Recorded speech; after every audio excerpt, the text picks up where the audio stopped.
dari RMI untuk membawakan materi terkait transformasi digital dalam kebijakan publik. Nah, jadi ada yang kurang satu ya, jadi pesan sponsornya saya datang dari sebenarnya saat ini saya aktifnya di 2 organisasi. Satu ID Next Leader, ini yayasan yayasan kumpulan anak-anak muda. Kita lebih ke arah mentoring sih sebenarnya untuk membangun jejaring. Sebenarnya kadang-kadang kita pikir kalau anak-anak muda itu kurang akses saja kepada beberapa mentor-mentor untuk mempercepat pembelajaran dan karirnya. Lalu kalau GAMKI ini sebenarnya Gerakan Angkatan Muda Kristen Indonesia. Saya diajak sama salah satu sahabat saya yang sekarang jadi salah satu petinggi di sana untuk bantu dan coba melayani di GAMKI ini sebagai ketua bidang transformasi digital. Nah, beberapa hal yang sebenarnya sudah kita lakukan nih. Saya coba mengkaitkan dengan kebijakan publik dan transformasi yang dilakukan di era new normal ini. Jadi ID Next Leader ini kan tadinya kita organisasi mentoring. Nah, kalau organisasi mentoring, selama ini kita lakukan sebelum COVID-19 terjadi, itu pertemuan-pertemuan, ada seminar, ada kelas-kelas kecil. Namun, melihat COVID-19, saya ingat terakhir itu 14 Maret 2020 ya. Jadi itu baru mau diberlakukan PSBB minggu depannya di Jakarta. Kita langsung ide bahwa di 14 Maret itu sudah ada setengah peserta yang harusnya hadir, memutuskan tidak hadir karena khawatir dengan keadaan COVID-19. Sehingga kita langsung memutuskan untuk semua pertemuan-pertemuan yang mau kita lakukan, waktu itu belum muncul ya, himbauan tidak berkumpul, udah langsung kita tiadakan dan kita langsung bikin festival di rumah aja. Salah satu festival atau series webinar pertama yang diselenggarakan lah di negara kita. Waktu itu banyak pembicaranya. Jadi kalau kawan-kawan mau tahu lebih lanjut, nanti itu ada website, Facebook, sama Instagramnya di bawah. Ini pesan sponsor. Lalu satu lagi, saya dari GAMKI ya. Kalau hal-hal yang dilakukan GAMKI, kadang ada yang digital, kadang ada yang nggak digital juga. Karena dalam kebijakan publik, walaupun ada transformasi digital, tapi yang harus kita perhatikan juga, transformasi digital ini hanyalah memudahkan kita untuk melakukan kegiatan, bukan jadi intinya.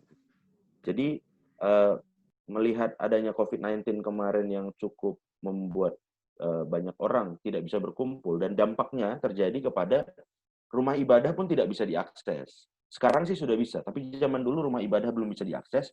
Akhirnya sebagai salah satu organisasi pemuda yang berbasis keagamaan, kita coba menghubungi pendeta waktu itu untuk mengadakan layanan konseling pastoral.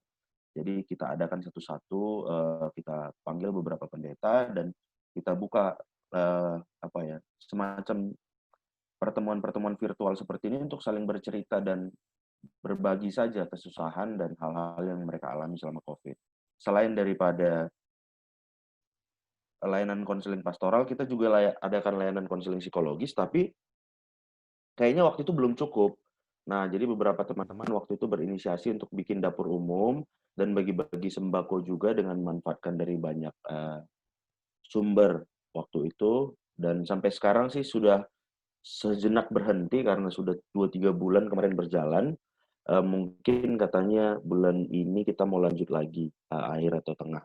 Dan websitenya lagi dibangun ya, ini di bawah tanggung jawab saya, gamki.id. Sebentar lagi harusnya migrasi, tapi sekarang kawan-kawan belum bisa akses. Untuk Instagramnya bisa dilihat di sini. Nah, kalau terkait hal-hal yang ada di publik, kehidupan kita di new normal era ini akan sangat terasa. Materi ini juga saya bawakan di beberapa pertemuan webinar sebelumnya yang saya diminta berbagi di sana. Hal-hal yang paling kita rasakan itu biasanya kita akan melihat bahwa semakin banyak pertemuan-pertemuan digital seperti ini. Rapat juga akan seperti ini. Bahkan kuliah-kuliah masih berlangsung seperti ini. Meskipun di beberapa kota sudah berlangsung relaksasi PSBB, namun kita nggak bisa langsung otomatis menormalkan semuanya, makanya dibilang new normal. Karena bukannya mau berdamai dengan COVID-19 ya, karena COVID-19 bagaimanapun lawannya manusia.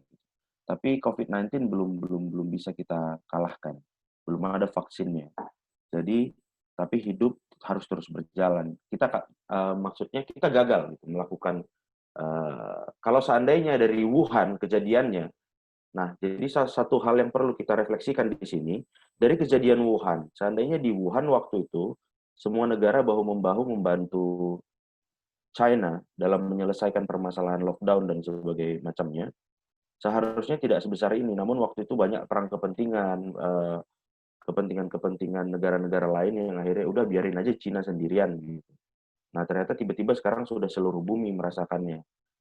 Dan karena kegagalan kita melakukan lockdown dari awal-awal, virusnya sudah terlanjur tersebar dan terekspos kemana-mana, sehingga inilah new normal yang harus kita rasakan. Kita harus meminimasi mobilisasi, walaupun kadang-kadang kalau pagi ya saya agak-agak ngeri-ngeri sedap juga kalau naik KRL ataupun busway, karena yang disilang-silang X juga mau nggak mau kadang-kadang harus ditempati. Bukan karena kita nggak mau menjaga physical distancing-nya, tapi ya karena memang udah nggak ada lagi sarana prasarana atau transportasi publik yang bisa kita akses di jam-jam tersebut, mengingat banyaknya kebutuhan. Dan kemana-mana, biasanya ini sekarang di setiap orang, di tas saya, oke, ini tas saya. Di tas saya ini selalu tersedia satu hand sanitizer. Dan kawan-kawan saya beberapa juga di mobilnya tersedia hand sanitizer, di tasnya tersedia hand sanitizer. Saya yakin kawan-kawan pun demikian. Nah, dan kalau masker harusnya orang sudah punya beberapa sekarang, bukan cuma satu dua lagi gitu. Sudah punya stok. Jadi kalau ini dicuci atau punya yang box untuk satu kali pakai dan dia selalu stok. Dan inilah hidup kita sekarang. Jadi semua kebijakan publik yang kita akan lakukan itu tidak akan lepas daripada pertimbangan-pertimbangan ini. Makanya kalau kawan-kawan tahu, ada yang dari Jawa Timur ya kayaknya di sini ya. Sam, ada teman-teman kita dari Jawa Timur kan di kelas ini, Sam? Oh, Sam lagi unmute. Lagi mute ya. Ya udah. Nah, teman-teman dari Jawa Timur ada kan, Sam? Ada bang. Ah, Ada jadi berbagai ini daerah. oke, Sabang sampai Merauke ada semua 34 provinsi. Ada. Sepertinya ada. Teman-teman dari Papua, dari NTT, dari Maluku juga ada semua. Oke. Walaupun belum tentu semua data karena partisipannya cuma 41 ya. Jadi hal yang kalau kawan-kawan perhatikan beberapa minggu lalu atau 2 minggu lalu itu Presiden Jokowi cukup cukup marah lah kalau boleh kita bilang marah ya, menegur mungkin bahasa yang lebih tepat ya kalau Presiden menegur Jawa Timur dan beberapa hari terakhir Jawa Timur cukup tinggi kenaikan korban pasien terpapar COVID-19 ya. Jadi waktu itu dibilang new normal ini bukan era normal, sense of crisis kita harus ada dan minggu lalu juga beliau sudah mulai marah-marah kepada beberapa menteri gitu karena kelihatannya selain daripada sense of crisis yang tidak kelihatan, kebijakan-kebijakan dan semua penanganan serta kegiatan yang dilakukan tidak berdampak langsung ataupun tidak sebegitu signifikannya berdampak terhadap hal-hal yang ingin harusnya terjadi dalam kehidupan masyarakat. Karena kawan-kawan tahu kan ratusan triliun dana dari APBN sudah direalokasi dari yang tadinya mau bangun jembatan, mau bangun ini, mau bangun itu, mau buat ini, mau buat itu. Akhirnya banyak dananya dibuat untuk beli-beli alat perlengkapan seperti masker, hand sanitizer disediakan di sana-sini, belum lagi program-program bantuan sosial lainnya. Jadi seharusnya semua kegiatan yang dilakukan itu lebih tektok. Namun nyatanya saya sendiri sih belum merasakan ya. Kalau kawan-kawan nanti merasakan, boleh kita diskusikan di sesi selanjutnya dari presentasi ini. Nah, jadi di era yang tidak normal ini, namun sudah dianggap normal, karena kita nggak punya pilihan, maka dinormalkan. Kita nggak punya pilihan, makanya dinormalkan. Hence, new normal. Sampai nanti ketemu vaksinnya yang entah tahun depan, tahun ini kah, atau tahun 2024 mungkin. Sampai terjadi situasi post-COVID-19, inilah hidup kita. Jadi semua sekarang langkah kebijakan, strategi bisnis, atau apapun kita lakukan di mana-mana, harus tetap memperhatikan ini. Nah, ada beberapa inspirasi dari beberapa webinar yang saya hadiri. Beberapa lapangan kerja terdampak COVID-19 ini sebenarnya yang paparannya di webinar KBK ini kita adakan waktu itu. KBK ini salah satu organisasi yang berlandaskan orang-orang dari suku Karo itu di Sumatera Utara ya. Saya salah satu anggotanya dan waktu itu kita adakan webinar bisa diakses umum. kita melihat dari perubahan pola hidup manusia, akan banyak perusahaan yang meningkat namun menurun, atau lapangan kerja yang terdampak. Harusnya asumsi saya dengan screening usia yang dilakukan kawan-kawan di RMI, kita semua adalah angkatan kerja atau yang masih sekolah sebagian, itu pun kuliah harusnya. Nah, kelihatan dari perusahaan-perusahaan yang tergolong unicorn, kalau kawan-kawan lihat di sini ada hotel dan travel. Mungkin beberapa waktu lalu kawan-kawan juga sudah dengar beberapa perusahaan startup yang dianggap sekelas unicorn itu sudah melakukan, kalau dibilang PHK mungkin sebagian sudah, kalaupun tidak minimal mereka menyatakan bahwa revenue-nya turun dan beberapa pegawai ataupun pekerja-pekerja third party, pekerja-pekerja tidak tetap mereka itu jadi turun slotnya, sehingga itu terasa. Dan pengangguran memang berdasarkan data terakhir saya dengar di beberapa webinar lalu juga sudah meningkat. Jadi satu survei menyatakan satu survei yang dilakukan oleh, kalau tidak salah waktu itu siapa ya? Saya lupa nama lembaga surveinya, namun dari awal sebelum COVID-19 diselenggarakan, mereka lakukan survei, ada 20-an% yang masih status mencari kerja, sekarang sudah meningkat ke 60-an% dari ada sekitar 10.000 responden katanya. Baru minggu lalu saya ikuti, jadi banyak hal yang terdampak dari situ. Karena kalau bisa kita lihat, industri yang meningkat itu, dia sangat cenderung tidak membutuhkan banyak pekerja atau karyawan. Jadi dia lebih kepada modal atau lebih ke teknologi arahnya. Nah, ini akan jadi tantangan, sehingga beberapa sektor yang akan terdampak, ini juga masih sama dari satu serial webinar yang sama dengan sebelumnya, akan banyak usaha yang akan terdampak.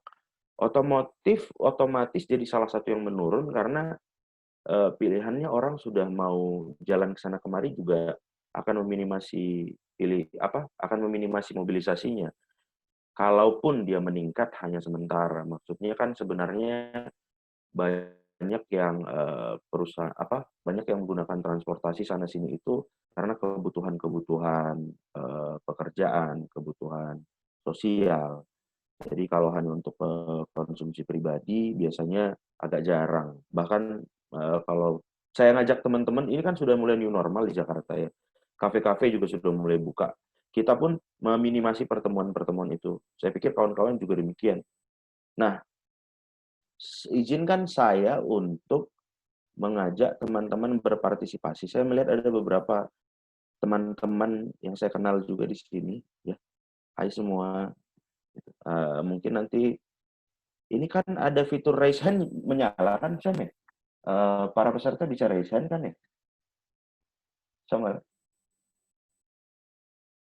Oke, saya asumsikan bisa ya. Jadi Bisa Bang. Bisa. Oke, terima kasih Bro Samuel. Jadi sekolah di new normal era ini saya ambil dari salah satu statementnya Mendikbud RI 2019 sampai dengan sekarang, karena ada isu reshuffle kita kan nggak ada yang tahu pasti. Saat kita bicara revolusi industri 4.0, kita mengeluhkan internet, laptop. Padahal di sini yang kita butuhkan bagaimana mengupgrade mindset kita. Nah, hal ini itu terjadi karena banyak statement Nadiem dan kebijakan-kebijakan sekolah digital yang terjadi. Kalau boleh saya ada yang ingin berpendapatkah? Kalau menurut teman-teman dengan keadaan new normal era ini, oke, sekarang berandai-andai ini, seandainya kita adalah pemangku kepentingan, apa sih yang akan kita lakukan di era new normal ini? Oke ya, kita berandai-andai aja dulu. Ada teman-teman yang bersedia? Ini kah? Boleh di raise hand-nya? Oke, karena tidak ada, saya request dari Agustin Widya. Agustin Widya ada di sana nggak? Boleh di ini. Saya udah minta unmute. Atau lagi nggak di sana?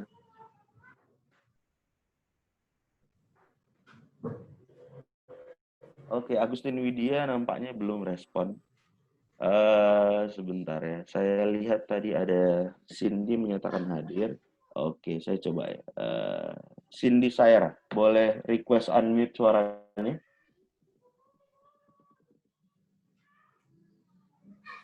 Halo.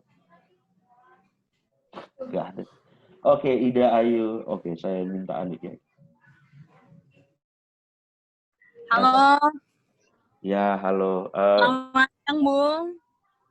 Halo, selamat sore, Nona. Dari mana, Kak? Tuh, unmute lagi. Ya. Halo, Halo, selamat sore. siang menjelang sore di sini. Dari mana posisi Saya- panggilannya? Ida atau Saya Ayu? saya sedang di jalan ini. Oke. Jadi, Ya, Bung. Tadi pertanyaannya menarik soal kalau misalnya saya adalah perusahaan itu, Bung ya, pemangku kebijakan yang kemudian apa akan dilakukan pada new normal. Saya pengen sekali justru, Bung, memperluas vertical farming, Bung.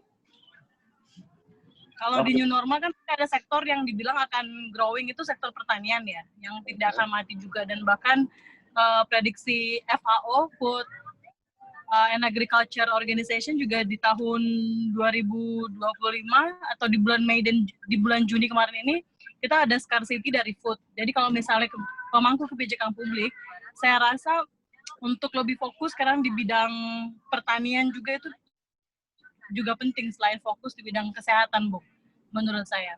Terutama untuk vertical farming, bagaimana kemudian kita mempersiapkan di masa-masa krisis nanti, kalau terjadi krisis lagi tetap terjaga dari ketahanan pangan di negeri kita sendiri, Bu. Oke. Vertical farming ini yang di gedung-gedung itu ya. Kalau boleh tahu Mbak Ida Ayu ini latar belakangnya dari mana? Latar belakang saya sebenarnya di komunikasi. Kemudian Tinggal di kota? Publik. Saya ngajar kebetulan, Bung. Saya ngajar di sekolah pertelevisian.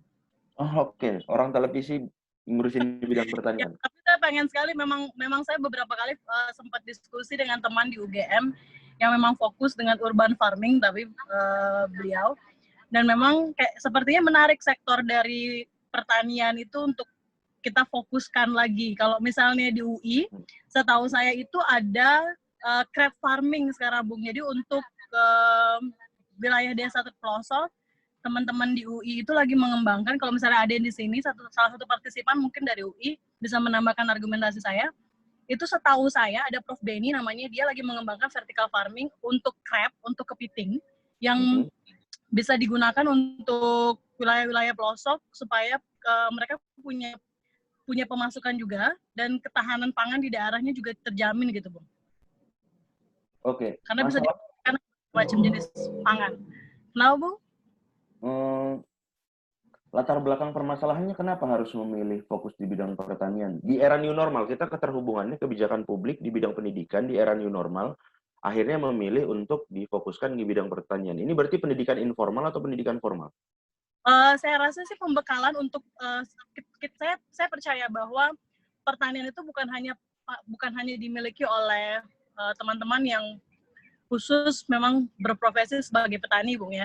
Tapi kita juga yang punya rumah, mungkin lahan di rumah pada saat new normal sekarang banyak teman-teman yang kemudian berkebun gitu kan. Tapi berkebunnya kadang-kadang yang tidak bisa dimakan atau tidak bisa dikonsumsi. Jadi menurut saya dengan pendidikan di new normal ini, bahwa ayo dong kita juga bisa kontribusi nih dengan cara misalnya kita berkebun atau misalnya menjaga ketahanan pangan minimal dari rumah terlebih dahulu untuk supaya nanti kalau terjadi krisis, terutama kan kalau setahu saya, Bung ya, koreksi kalau saya salah, misalnya ketika inflasi kan dihitungnya dari harga cabai.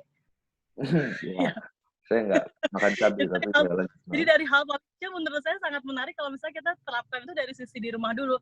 Ketika kita punya banyak waktu di rumah, mungkin pemerintah ayo dong kegiatan yang bisa kita lakukan, misalnya untuk juga salah satunya untuk ketahanan pangan, kita bisa berkebun dari rumah, atau mungkin nanti dalam jangka besarnya adalah skala besarnya misalnya pertanian juga difokuskan supaya tidak ada isu-isu seperti kemarin saya dengar isu Vietnam tidak mau import beras lagi gitu ya di masa pandemi, sedangkan kita konsumsi beras sangat tinggi dan mayoritas itu dari ekspor, dari import kalau saya nggak salah.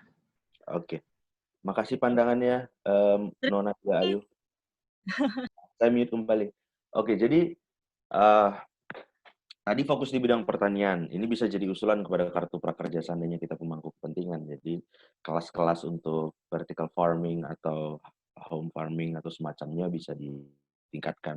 Misalnya kayak saya lagi di apartemen gitu. Nah, di apartemen ini bisa nanam apa sih gitu di lahan sepetak kecil itu aja. Bisa ngapain. Lalu beberapa hal yang terjadi, oke, saya potong singkat sedikit. Jadi beberapa hal yang menjadi concern terhadap sekolah juga, satu hal yang saya temukan itu sebenarnya terkait akses internet, dan yang satu lagi terkait tumbuh kembang anak. Kenapa dua hal ini jadi kunci juga? Yang pertama dari akses internet, kita nggak bisa bilang sekolah semakin didigitalkan dalam new normal era. Artinya sebenarnya konstelasi politik dan kepentingannya itu harus mendukung juga. Untuk meminimasi pertemuan, ya, pertemuan digital itu perlu. Tapi bagaimana dengan daerah-daerah, apalagi di Indonesia ada istilah 3T, terluar, terdepan, terbelakang. Jadi di daerah tersebut jangankan akses internet, listrik aja susah. Lalu terkait tumbuh kembang anak, kawan-kawan bisa bayangkan nggak buat yang sudah punya anak, ataupun punya keponakan, ataupun punya adik. Kalau kita dulu sekolah, atau yang lagi sekolah, bayangin kalau dulu kita sekolah, kerjaan kita main sama teman-teman. Terutama ini buat anak kecil ya, buat anak kecil. Terbentuk generasi yang mereka harus hati-hati menyentuh temannya. Padahal mereka masih umur kecil. Buat yang di preschool gimana cara mainnya? Setiap hari mereka harus diakses dengan hand sanitizer dulu, baru boleh megang ini itu. Akan sangat berbeda karakter generasinya. Mereka akan sangat jauh lebih aware terhadap sentuhan fisik, dan nggak tahu dampak seperti apa yang akan terjadi 10-20 tahun lagi ketika mereka sudah mulai berpikir, berpendapat, dan sudah mulai berperan aktif dalam banyak hal. Jadi ini akan jadi sesuatu yang terus kita wanti-wanti. Ini sebenarnya sudah ditemukan di banyak negara dan belum ketemu perpecahan, bagaimana memecahkannya gitu.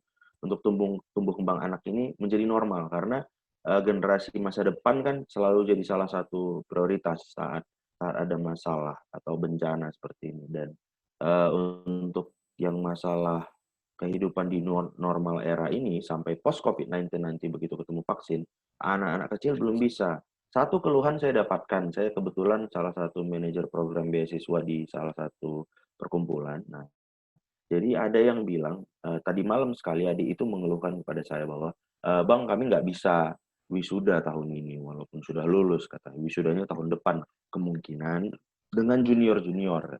Kenapa? Disedihkan, saya bilang. Udahlah terima saja, udah itu kehidupan new normal. Iyalah beda lah Bang rasanya kalau kalau kalian dulu, kesenangan wisudanya lah, euforianya, ketemunya, lalu pertemuan besarnya. Ternyata hal simpel yang dulu kita nikmati sekarang tidak bisa dinikmati. Jadi artinya, banyak kenangan-kenangan yang jadi pembelajaran, dan jadi nilai di diri kita itu akan, berbeda dampaknya. Karena generasi yang hidup di masa sekarang ini tidak bisa mengakses itu. Seperti kita juga bekerja. Tadi ada siapa? Angkat tangan, kenapa diturunkan tangan? Oke, nanti kalau mau interupsi atau mau brainstorm silahkan saja.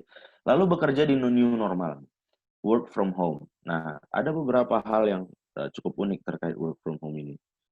Nggak semua orang bisa bekerja dari rumah. Beberapa teman saya yang kontraktor, terutama di awal-awal ya, 1 bulan pertama PSBB diselenggarakan, dia marah gitu di akun media sosialnya. Kalian ini kalau bisa kerja dari rumah, udah kerja dari rumah aja. Karena kalau kami nggak kerja, biar kami aja yang ke lapangan, bangun gedung inilah, bangun gedung itulah. Kalau kesehatan udah pastilah ya, maksudnya tanpa adanya kesehatan, kebetulan ibu saya juga perawat gitu ya. Jadi karena tua, udah mau pensiun sebenarnya, cuman ya namanya juga anak kan. Saya bilang sama ibu saya, "Ma, ngapain sih bolak-balik gitu ke puskesmas lagi kerjanya." Ya udahlah, nggak bisa rupanya minta istirahat kah, minta apakah, kan mama udah senior juga, begitu saya bilang sama ibu saya di kampung. Tapi dia bilang, "Nggak bisa lah Bang, kami ini sekarang jadi garda terdepannya Indonesia ini menghadapi COVID-19. Jadi tiba-tiba kok mama saya yang begini karakternya, kok tiba-tiba menasehati anaknya." Gitu. Oke, baiklah Mak, kalau udah itu omongannya, jadi saya mundur. Nah, terkait kehidupan bekerja di new normal. kita mau nggak mau kan harus beraktivitas. Makanya kita harus bekerja. Kegiatan semua harus berjalan. Karena kalau diam itu bukan pilihan lagi gitu. Sudah terlanjur sebesar ini, lockdown itu udah masa lalu lah. Udah nggak mungkin lagi. Jadi kita tinggal melakukan apa yang bisa kita lakukan. Dampaknya sambil kita ada ilmuwan-ilmuwan yang berhasil menemukan vaksin COVID-19. Nah, kalau terkait hal ini, apa ada yang ingin membrainstorm? Kira-kira kalau Anda pemangku kebijakan di bidang terkait yang berhubungan dengan pekerjaan, apakah masalah Menteri Perdagangan kah? Atau masalah perindustrian atau masalah ketenaga kerjaan, ada yang pengen berbagi pandangan nggak? Kalau nggak ada, saya boleh minta. Siapa ya? Takut lagi nggak bisa standby unmute. Boleh raise hand kalau ingin berbicara ya teman-teman. Innocentius Yohanes Ngongo. Ini tadi sempat raise hand. Boleh saya minta bicara kah, Bung? Saya panggilnya Bung Yohanes kah? Halo? Halo? Oke. Sebentar. Kok jadi mute lagi? Halo, Bung? Halo? Halo, Ya, panggilannya Bung Yohanes apa Ino? Bung Ino aja. Oke, Bung Ino dari mana asalnya, Bung? Ya, saya dari NTT, Bang. Oke, Bung Ino dari NTT. Sekarang posisinya di NTT, statusnya apakah kuliah atau bekerja atau usaha? Lagi kuliah, Bang. Oke. Berjalan. Kalau kuliahnya di sana jurusan apa? Tadi mau kasih komen tentang yang sekolah atau yang tentang bekerja? Mungkin mau komentar sedikit terkait dengan situasi new normal, Bang. Tadi terkait dengan kemerdekaan kerja dan lain sebagainya. Pekerjaan ya? Ya, ya. Oke, bagaimana? Ada ide apakah? Ada masalah apa yang Bung temukan? Lalu kira-kira kalau Bung pemangku kepentingan, apa yang Bung mau lakukan? Ya, baik. Terkait dengan tadi terkait dengan kakak jelaskan terkait dengan beberapa persoalan terkait dengan pekerjaan dalam situasi new normal. Memang dalam situasi seperti ini kita tidak bisa memaksakan akan seperti apa sebetulnya situasi kita dalam menyeimbangkan bagaimana memposisikan diri dalam situasi seperti ini. Tapi saya mau katakan bahwa untuk kemudian bagaimana supaya bisa berjalan seiring dengan COVID ini, sebetulnya apa yang kemudian diberitakan oleh pihak pemerintahan bahwa kita harus berdampingan dengan COVID. Saya rasa itu merupakan suatu solusi yang baik karena dalam situasi-situasi seperti ini memang kita agak sedikit kewalahan,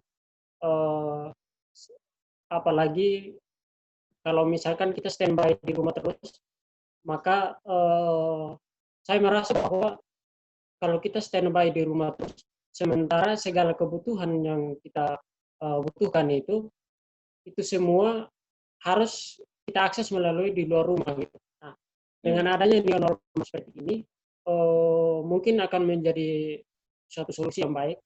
Namun kita tetap berpedoman pada protokol kesehatan seperti yang dianjurkan oleh pemerintah itu sendiri. Mungkin komentar dari saya seperti itu sih, Bang. Kembalikan. Terima kasih Bung Ino, silahkan di-mute kembali. Nah, jadi Bung Ino nampaknya kalau jadi pemangku kebijakan juga akan pro dengan apa yang terjadi sekarang gitu. Jadi asumsi saya kan dari dari bulan lalu masih sempat bicara apakah lockdown atau tidak, padahal harusnya bicara lockdown atau tidak dari Wuhan gitu. Dan itu harusnya dibantu. Indonesia bantu sedikit, yang lain sih tidak terlalu. Giliran sudah begini udah nggak bisa lagi saling bantu-membantu, semua terpaksa. Tapi intinya kita tetap bekerja. Kalau berdampingan, kata berdampingan ini oke lah, boleh lah. Tapi ada beberapa pilihan kata yang saya kurang sepakat. Kebetulan teman saya juga yang kasih pandangan bahwa kita jangan hidup berdamai dengan COVID. Make peace with COVID. Maksudnya ngapain kita berdamai dengan COVID? Kita tidak boleh berdamai, karena kalau kita berdamai berarti kita terima gitu. Jadi sambil kita tetap berpengharapan bahwa vaksinnya akan segera ditemukan, kita tetap melakukan kehidupan dengan tata cara atau protokol sesuai dengan yang dianjurkan oleh ahli-ahli kesehatan. Nah, ada beberapa hal yang bekerja keluar rumah akan terdampak. Yang pertama, yaitu dia terkait minimasi mobilisasi. Artinya, dengan adanya minimasi mobilisasi, maka pertemuan-pertemuan akan semakin digital. Dan kalaupun kita keluar rumah, kita perlu memastikan kita tidak akan terpapar atau tidak memaparkan. Mungkin kita orangnya asimptomatik gitu tanpa gejala, maka saya merasakan perlu adanya rapid test yang rutin. Nah, kalau rapid test ini rutin diadakan, maka pilihannya ada dua. Apakah ini mau dilakukan langsung oleh lembaga yang bersangkutan, mungkin daerah, mungkin perusahaan, atau mungkin secara individu melaporkan gitu ke beberapa lembaga rapid test. Namun implikasinya apa? Orang akan cost-nya bakal bertambah. Jadi kalau biaya hidupnya bertambah, maka seharusnya standar UMR juga harusnya naik. Harusnya standar UMR naik. Karena biaya melakukan rapid test harusnya masuk ke dalam salah satu kebutuhan daripada pekerja itu sendiri, begitu. Namun ini belum terlihat ya kebijakan terkait UMR, penyesuaian ataupun terkait rapid test bagaimana, karena semua orang masih mencari formulanya dan tidak mau menanggung biaya ataupun bebannya gitu. Wajarlah semua orang pasti cari benefit, makanya kayaknya sense of crisis dan sense kebersamaan di antara para pemangku kepentingan tuh belum satu, nggak tahu. Mungkin karena dana triliunan itu siapapun yang dapat proyeknya bisa langsung jadi miliarder, kan kita nggak tahu. Siapa tahu kita kalau di posisi itu pun akan berlaku yang sama gitu karena kepentingan. Kita nggak pernah tahu gitu. Apa sebenarnya cerita di balik itu semua? Kita belum terekspos ke layer itu, tapi sekarang kita lagi belajar minimal bukan cuma diri kita, tapi semua bahkan saat kita memutuskan kita nongkrong pun kita itu sudah mempengaruhi publik. Karena kalau sekarang kita itu adalah orang yang asimptomatik terhadap COVID gitu ya. Saya mau rapid test nih minggu ini. Benar nggak sih? Saya tuh punya carrier mentality. Jadi maksudnya saya ini carrier COVID-19. Jadi saya kalau kemana-mana itu selalu memastikan tidak akan melakukan physical contact dengan siapapun. Sehingga kalau bisa jangan memaparkan orang-orang lain. Nah, tapi saya ingin buktikan apakah benar saya carrier mentality atau tidak. Atau mungkin jangan-jangan saya negatif, tapi selama ini sok-sok positif gitu. Jadi terlalu khawatir, jadi bisa mulai menjaga diri atau bagaimana. Dan kawan-kawan pun saya rekomendasikan melakukan rapid test bukan karena apa bagaimana, namun kalau memang kawan-kawan tidak merasakan gejala-gejalanya nggak masalah. Berarti kawan-kawan itu asimptomatik ataupun kuat badannya. Tapi mulai waspada dan awas supaya tidak menularkan virus itu kepada orang, karena virusnya bakal mati sendiri kan.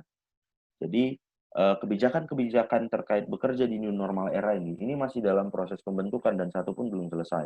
Sekolah juga begitu seperti yang tadi sudah kita bahas. Namun kalau kita angkatan muda nih, ada satu hal yang saya temukan di beberapa webinar. Masih serial webinar yang sama dari KBK Webinar Series ya. Karo Webinar Series tadi dari Bang Eka Ginting, ini senior saya, dia menemukan beberapa kesempatan di new normal era. Saya rasa sih saya perlu bagikan ke kawan-kawannya. Ini personal ideas dari dia. Jadi terkait online konsultansi. Jadi yang seperti ini, salah satunya, webinar classes ini termasuk online konsultansi, tapi 40 partisipan misalnya. Kalau kita ketemu konsultan itu, terutama yang personal konsultan akan ketemu banyak orang, tapi pertemuannya akan jadi digital.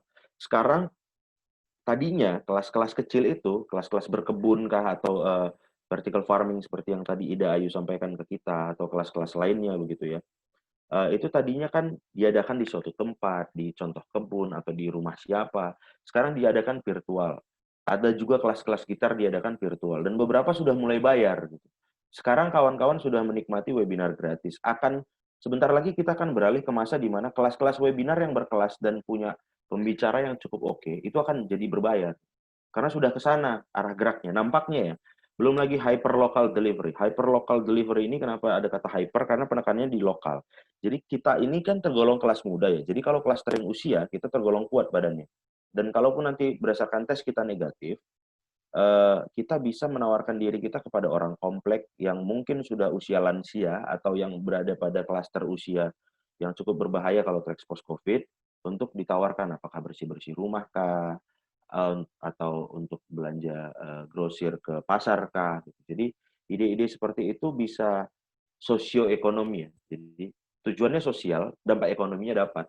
Atau bekerja-bekerja di freelance platform. Jadi skill-skill yang berhubungan dengan digital akan semakin meningkat. Jadi kalau memang kita masih di era yang di usia kita ini yang masih sanggup belajar, kayaknya beberapa kemampuan-kemampuan yang akan terus bertahan. What's next lah ya. Kalau ikut tagline-nya ID Next Leader, what's next? Apa selanjutnya? Jadi kalau bicara what's next, kemungkinan belajar desain kah, kemungkinan kemampuan terkait online marketing kah, atau online sales.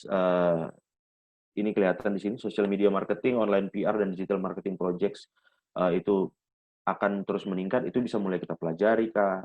Menggunakan platform seperti ini juga kadang-kadang kan ada yang masih kagok ya, tapi kalau dibiasakan mungkin nanti teman-teman bisa jadi pembicara di mana, entah tadi Bung Nino bisa jadi salah satu pembicara di beberapa forum-forum lokal NTT misalnya. Jadi akan ada banyak personal ideas, dan karena keterbatasan waktu, tadinya saya pengen nanya ke teman-teman sebenarnya, apa personal ideas dari kawan-kawan yang cocok dan sifatnya lokal untuk di era COVID-19 ini. Kalaupun misalnya kita tidak sempat di sesi ini, bisa ditanya jawab ataupun via chat saya bisa layani selama sesi ini. Demikian dari saya. Bujur Rasmi Juah-Juah ini dari Tanah Karo. Terima kasih dan salam sejahtera buat semua. Jadi demikian dari saya kembalikan ke Bung Samuel, silakan. Ya, terima kasih Bang Theo atas paparannya, menarik ya. Jadi bagaimana di tengah pandemi COVID ini, di era digitalisasi juga sangat mempengaruhi proses perumusan kebijakan publik tadi yang seperti disampaikan Bang Theo tadi.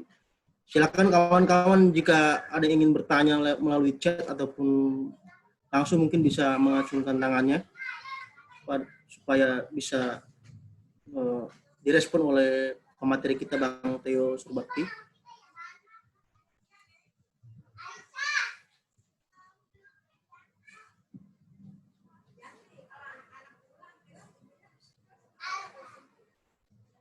Samuel, ada yang ini tepuk tangan. Ini Syamsu Alam. Tepuk tangan saja tadi, nggak raise hand ya. Nah, coba. Iya. Silakan. Ya, selamat siang, selamat sore, Pak Bang Theodore Surbakti. Halo. Halo. Iya, kedengaran. Ya, kedengaran. Ya. Ya, selamat sore, Bang Theodore Surbakti. Luar biasa nih paparannya. Jadi tadi kita melihat dua karakter yang kita lihat, belajar di masa pandemi ini dan juga bekerja di masa pandemi. Luar biasa tantangan kita ke depan. Pertama saya ingin garis bawahi mengenai bagaimana kita melihat kebijakan-kebijakan yang akan diambil oleh Pak Nadiem, Pak Menteri kita ini, dalam upaya merdeka belajar. Saya perhatikan di beberapa tempat di daerah timur Indonesia, itu kasihan. Sekarang ini kalau ada yang mau daftar SMP, SMA, itu harus, ya ini kan gratis ya, SMP negeri, itu minimal harus bayar dulu 1,5 juta. Itu untuk ada 6 item, ada 5 baju seragam dan sepatu seragam, sepatu hitam putih itu ya. Saya pikir ini seharusnya ada dari atas nih, kebijakan dari pimpinan, dari Pak Menteri. Nggak usah pakai seragam-seragam sekarang ini. Kita merdeka belajar. Pakai baju apa yang bisa kita pakai ke sekolah, pakai sepatu apa yang bisa kita pakai ke sekolah. Jadi belajar benar-benar merdeka gitu ya. Ini untuk mengikis semua retorika atau birokrasi atau semacam seremoni dalam belajar. Kita belajar aja lah seperti kayak di rumah kan. Jadi gimana SD, SMP, SMA, pangkas semua itu. Itu kan kasihan yang mau belajar itu anak-anaknya, bapaknya, orang tuanya, ibunya, ayahnya itu PHK. Kita ini sekarang udah dalam BPS itu udah 3 juta angka pengangguran ya, PHK angkatan kerja aktif, dan ada sekarang 6 juta jiwa orang miskin baru di Indonesia, orang miskin baru. Nah ini perlu kita lebih sosialisasi lagi yang pemerintah ini di bidang pendidikan. Yang kedua juga masalah internet. Kenapa sih nggak bikin aja satu moto ya, Menteri Pendidikan, one family, one internet. Jadi setiap keluarga itu Menteri Pendidikan memberikan subsidi internet untuk belajar di rumah, untuk mengeksplorasi pendidikan di rumah. Ini juga tentu diperlukan para tenaga pengajar, para dosen meningkatkan skill-nya di bidang internet. Jadi lebih adaptif lah. Seperti tadi yang beberapa pekerjaan-pekerjaan yang akan meligit nantinya di masa-masa normal baru ini. Nah, ini yang penting yang perlu kita ciptakan karena luar biasa nih PHK ini. Nah, ini ketika ada PHK baru, ini membuat persaingan loh Pak Theodor, Bung Theodor. Persaingan antara angkatan kelulusan yang baru, fresh graduate, angkatan kelulusan baru akan bersaing dengan para yang PHK kemarin ini. Yang di PHK itu kan juga sekarang butuh mencari pekerjaan juga. Jadi dia akan bersaing dan ini akan membuat konflik sosial yang sifatnya horizontal. Dan ini perlu ada anggaran-anggaran ini cepatlah dikeluarkan, anggaran penanggulangan dampak COVID ini, khususnya membantu para masyarakat kita yang terdampak. Kemudian yang terakhir adalah bagaimana percepatan realisasi bantuan untuk UMKM itu kan, agar semua tergerak. Ini masa baru 1% pembiayaannya itu. Seharusnya kan sudah ada 40-50%. Jangan nanti di akhir tahun Oktober, November itu balap-balapan untuk bikin program, dan ini tidak sehat. Jadi itu yang perlu Pak Bung Theodor untuk kita sikapi. Terima kasih. Jadi ada 4 tadi, yang pertama soal kaos, yang kedua soal satu rumah satu internet, lalu yang ketiga tadi soal persaingan kerja, yang keempat tadi terkait bansos ya? Iya, bansos. Jadi ada 4 isu sebenarnya. Saya coba berbagi pandangan saja. Makasih Bung Samsu Alam. Untuk terkait isu ini, sebenarnya kalau dari pakaian sekolah ya, kenapa ada kebijakan pakaian sekolah itu kan sebenarnya supaya tidak ada perbedaan antar kelas. Supaya semua yang datang, dimanapun dia berada, putih merah semua, putih biru semua, putih abu-abu semua. Walaupun akhirnya pada perkembangannya ada beberapa sekolah yang pakai batiknya bagaimana, ada yang berjas lah, ada yang dasinya atau topinya bagaimana. Nah, tapi untuk menyamakan kelas, artinya itu hanya simbol. Menurut saya pakaiannya simbol, dan saya sepakat kemerdekaan terhadap belajar. Kemerdekaan terhadap belajar berarti ada akses, namun perlu ada kurikulum untuk membuat sebuah standar.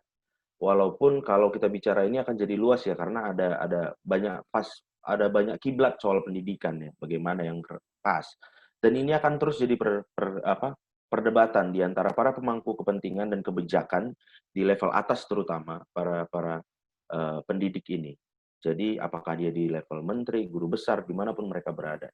Bahkan beda universitas saja, sama mata kuliah, sama kurikulumnya, beda style mengajarnya gitu. Ada yang menekankan pada praktikum yang mana, ada yang menekankan pada pergi ke lapangan yang mana, atau masalah komoditas yang mana untuk contoh gitu. Jadi menurut saya justru untuk menyamakan dan memerdekakan pembelajaran ini, itu kita lompat ke poin nomor 2 terkait satu rumah satu internet.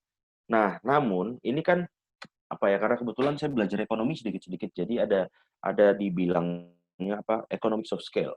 Jadi kalau kita bikin satu, harganya 100.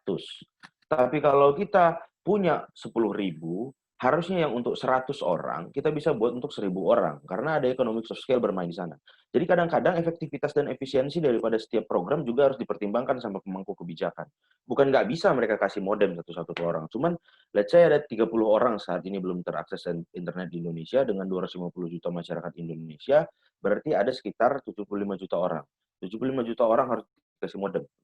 Oke, bilanglah satu kakak itu 5 orang, sudah banyak sekali tuh. Satu kakak 5 orang berarti ada 15 juta rumah.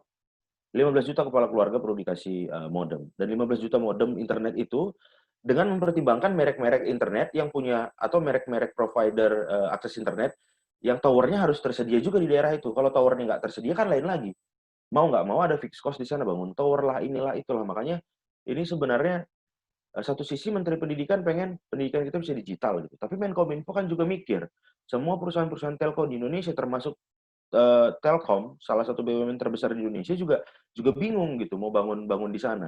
Belum lagi kalau dia mau bangun tower di sana, PLN bilang kami belum ada jaringan listrik di sana, jadi pakai renewable energy misalnya, entah pakai ini entah pakai itu. Dan saat ini misalnya kalau cuma pakai sungai atau pakai solar, platform yang tersedia belum cukup untuk mensupport tower. Itu kan banyak sekali jadi pertimbangannya. Makanya kalau dipikir-pikir kita nih karena di bawah ya, nggak tahu banyak kepentingan, pengen aja, kalau saya sih bisa pengen aja gitu, tapi yang saya prioritaskan kampung saya dulu lah, siapa dulu lah, dan apa, pertarungan-pertarungan kepentingan seperti itu kan ada. Karena nggak bisa langsung kalau 15 juta mau kita kasih modem, 15 jutanya mulai dari mana?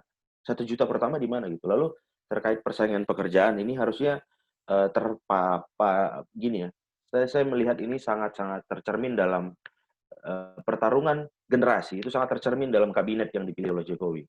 Dia memilih banyak menteri muda, salah satunya Mendikbud. Sekali lagi saya tidak ada ini ya ke Nadiem Makarim ya. Saya satu sisi menurut saya Nadiem Makarim ini salah satu figur yang perlu salah satu saya sedikit menyayangkan kenapa dia jadi menteri ya. Karena akhirnya bos unicorn pertama Indonesia jadi menteri gitu. Jadinya di Indonesia akan tercipta sebuah pola pikir bahwa kulminasi karir itu ada di politik. Nah, kenapa seperti itu? Jadi nggak bisa rupanya jadi Bill Gates saja. Bill Gates nggak pernah jadi presiden kok, tapi he's Bill Gates gitu. Kadang-kadang orang malah berpikir bahwa Bill Gates jangan-jangan lebih berkuasa dari presiden. Kita nggak pernah tahu, nggak terekspos kita ke layar sana. Tapi di Indonesia, anak-anak muda sekarang merasa bahwa, terutama generasi milenial, bahwa titik karir milenial tertinggi, saat ini titik puncaknya ada di 5 orang itu. Tadinya kan 7 ya, sekarang 5 kan tersisa. Sudah 2 mundur. Jadi generasi kita berpikir bahwa puncak karir kita itu yang di posisi 7 yang ditempati mereka itu. Padahal apa iya? Apa enggak?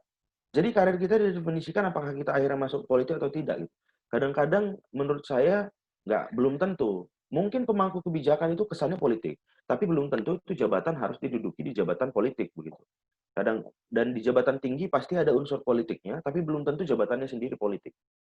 Nah, lalu terkait bansos. Nah, kalau bansos ini sebenarnya ini tantangan ke kita, terutama generasi muda yang tersebar dari Sabang sampai Merauke ya.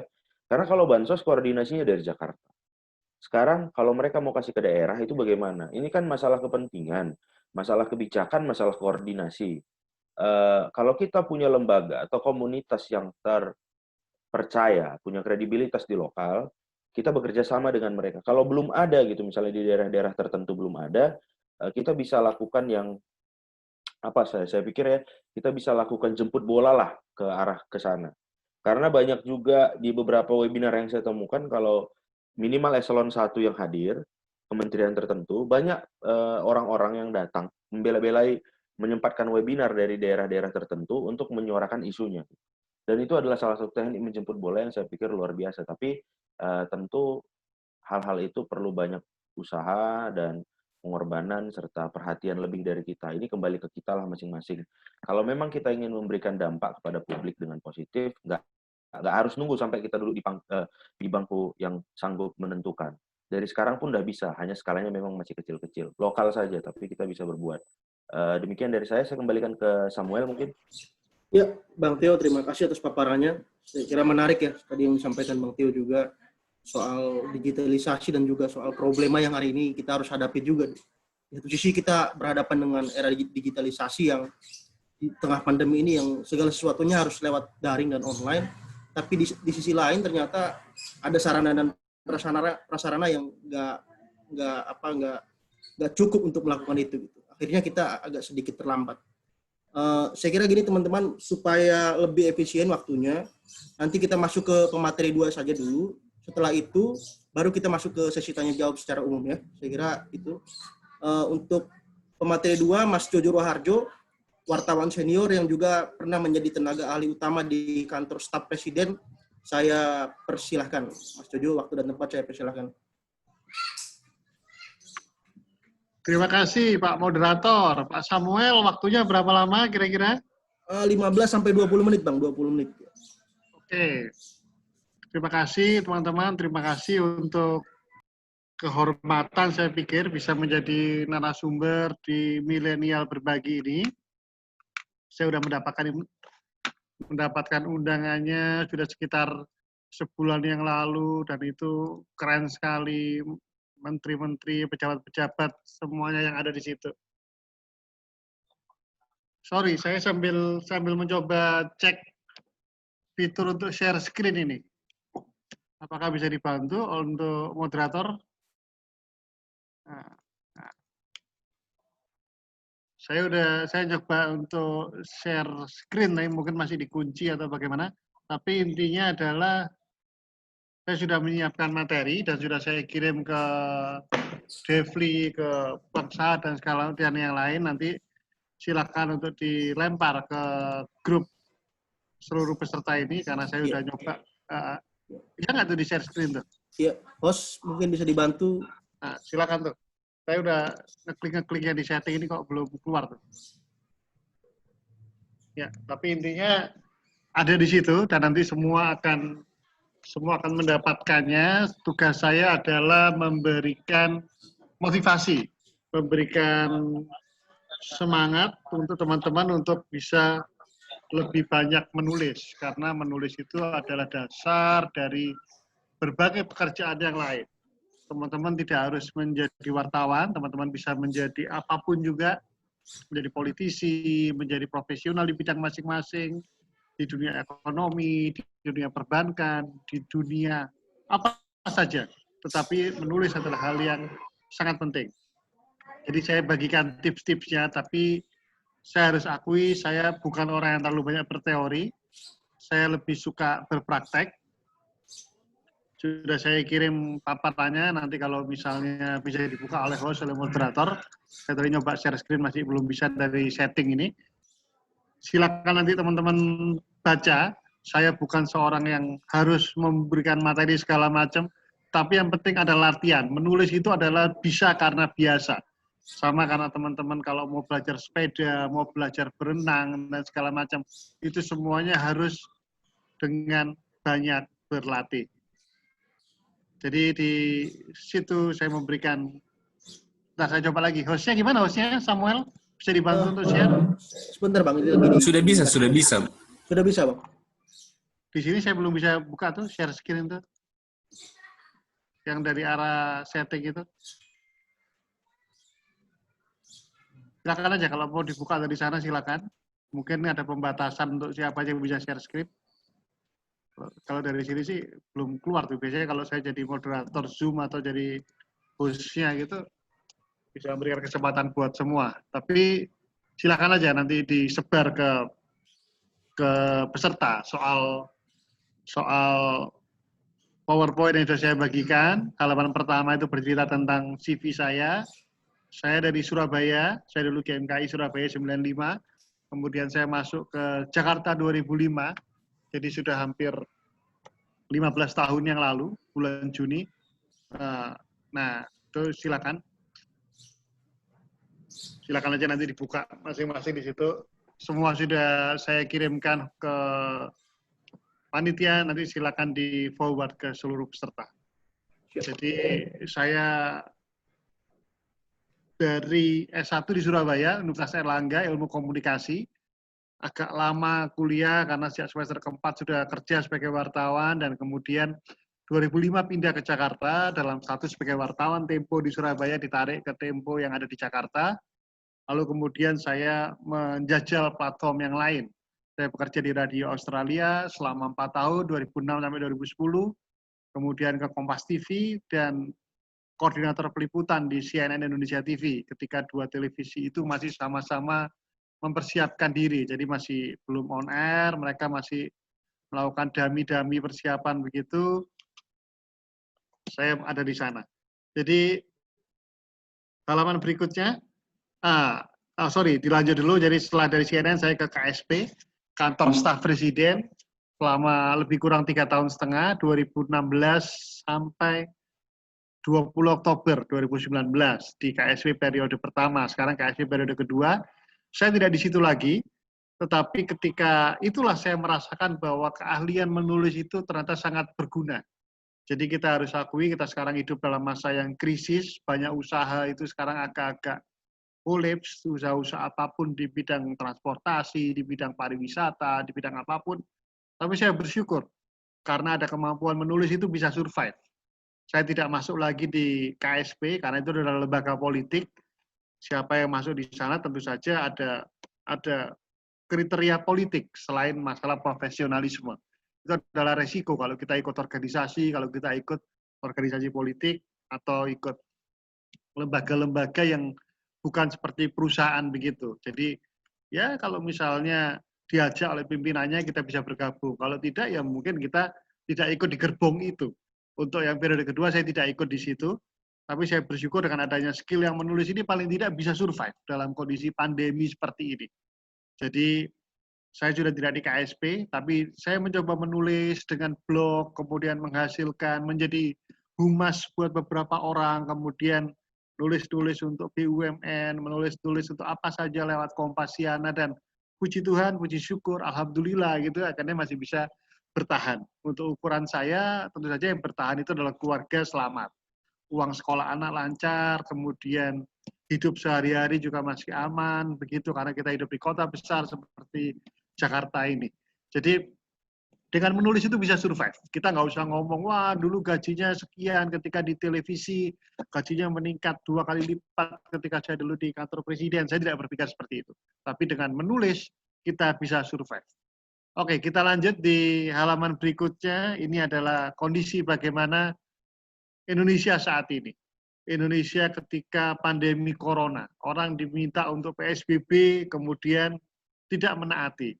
Orang diminta untuk menjaga jarak, physical distancing, ternyata dia juga seperti itulah awalnya ketika awal-awal PSBB dulu berlangsung di Depok, di Tangerang, di Bogor, ketika orang menggunakan KRL, tapi ternyata tidak bisa untuk dibuat jaga jarak. Kemudian para dokter pun membuat tagar, Indonesia terserah deh kalau gitu. Kalau kalian nggak mau di rumah, kita pergi, ya nanti kami aja yang nggak usah kerja. Nah, jadi itu ada gambar bagaimana orang tetap berdempet-dempetan di tempat publik. Ini kita hidup di era banjir informasi.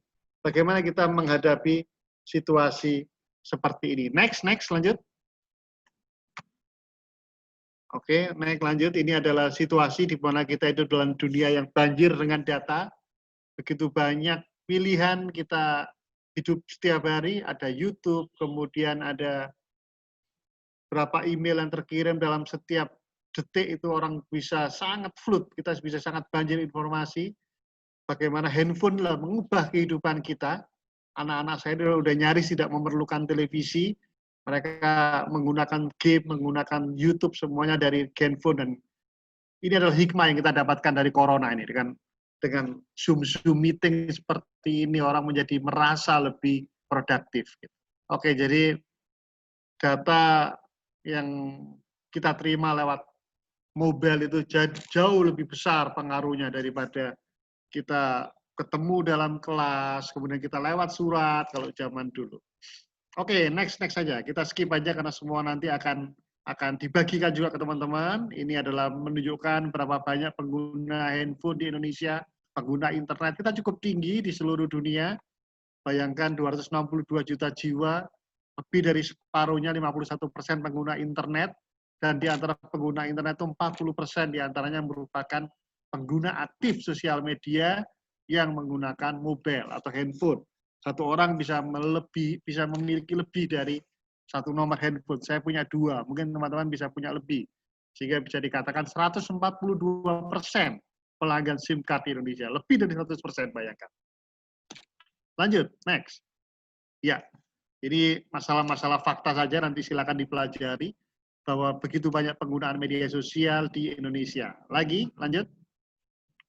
Ya, ini adalah problem-problem bahwa kita ternyata menggunakan media sosial, tetapi kita tidak rajin membaca. Jadi membaca koran masih penting, membaca buku masih sangat penting. Bayangkan bahwa 4 dari 10 orang aktif di media sosial, orang nggak punya rekening tabungan tapi punya ponsel. Kita rata-rata mengakses internet rata-rata 8 jam sehari. Kita bisa hidup tanpa ponsel, katanya paling lama 7 menit, orang ngecek lagi. Tetapi Indonesia literasinya rendah. Next, halaman berikutnya. Itu disampaikan bahwa orang Indonesia membaca buku hanya 27 halaman per tahun. Silakan teman-teman berintrospeksi seberapa banyak teman-teman membaca buku dalam setahun ini. Berapa banyak teman-teman telah menamatkan sebuah buku baru misalnya. Jadi bayangkan minat baca kita peringkat ke-60 dari 61 negara, dan ini adalah negara yang sangat rendah yang di bawah kita, negara di Afrika, namanya Botswana. Kita nomor 60 dari 61 ketika itu disurvei. Membaca koran pun juga sangat jarang. Ini kan sangat disayangkan. Padahal koran itu adalah informasi yang terverifikasi kalau dibandingkan dengan media-media yang kita dapatkan di internet, lewat Facebook, itu pun belum tentu akurat, beda dengan koran. Lanjut. Ya, jadi kita ada dengan pilihan teman-teman untuk membuat dunia ini tercerahkan atau tidak. Teman-teman mau menulis yang baik atau menjadi penyebar berita palsu. Ada dua contoh negara yang hancur karena perang lewat informasi. Ada Suriah, ada Yaman di Timur Tengah. Lanjut, sebuah negara yang sangat indah, tapi kemudian menjadi kacau karena perang informasi. Oke, kemudian saya akan memotivasi dalam waktu yang sangat singkat ini untuk teman-teman rajin menulis. Karena tugas saya di sini bicara tentang media sosial dan menggunakan media penulisan untuk menjadi aktif teman-teman dikenal. Jadi silakan, saya sangat senang kalau kemudian teman-teman rajin nulis opini di koran lokal, kemudian di Facebook itu gunakan note di Facebook itu untuk menulis, gunakan, ya kalau YouTube juga boleh, tapi YouTube kan dasarnya adalah skrip, dasarnya adalah membuat naskah. Jadi sekali lagi kemampuan untuk menulis itu masih sangat diperlukan di semua bidang. Lanjut, oke, itu lagi kita sudah belajar bagaimana Suriah dan Yaman menjadi sebuah negara yang hancur, dua negara yang hancur karena perang informasi. Informasi palsu itu membuat mereka kacau begitu. Jadi bayangkan dua orang ini, satu namanya Andrea Hirata, satu namanya Ahmad Fuadi. Orang tidak pernah kenal namanya Belitung, sebuah pulau kecil di dekat Sumatera Selatan begitu. Sampai kemudian ada film Laskar Pelangi dari novel dulu tahun 2008 sekitar itu. Dan juga Ahmad Fuadi yang dia memperkenalkan kampungnya di Sumatera Barat, kemudian sekolahnya di Gontor, itu orang nggak akan kenal kalau belum ada buku trilogi dari si Ahmad Fuadi ini. Negeri, 5 Menara, Ranah 3 Warna, dan juga Rantau Muara. Itu ada cerita bagaimana ketika dia menempuh pendidikan beasiswa di Amerika dan segala macam. Begitu pula si Andrea Hirata yang awalnya punya 4 buku itu, Laskar Pelangi, Laskar Pemimpi, Edensor, Maria Makarpov, tapi kemudian ada banyak buku lain yang menjadi melejit dari si Andrea Hirata. Lanjut. Kenapa kita penting menulis, Mas Jojo? Sekali lagi teman-teman harus menulis, karena dengan menulislah maka engkau akan dikenal. Orang boleh pandai setinggi langit, tapi selama ia tidak menulis, ia akan hilang di dalam masyarakat dan dari sejarah. Karena itu teman-teman menulis. Menulis adalah jejak kita. Kita mari menghasilkan jejak kita untuk menghasilkan tulisan, untuk menghasilkan hal-hal yang positif yang membuat orang-orang merasa terinspirasi. Jadi silakan menulis, silakan untuk apa saja yang ada di sekitarmu. Silakan saja. Jadi menulislah, dengan menulis kita akan dikenal. Itu Pramudia Anantatur, seorang penulis hebat yang bahkan dia di Pulau Buru pun dengan segala keterbatasannya dia bisa membuat tulisan-tulisan. Bagaimana caranya Mas Jojo? Bagaimana awalnya menulis? Sekali lagi itu adalah masalah kebiasaan, masalah kita berani berlatih atau tidak. Jadi sekali lagi mari kita mulai menulis.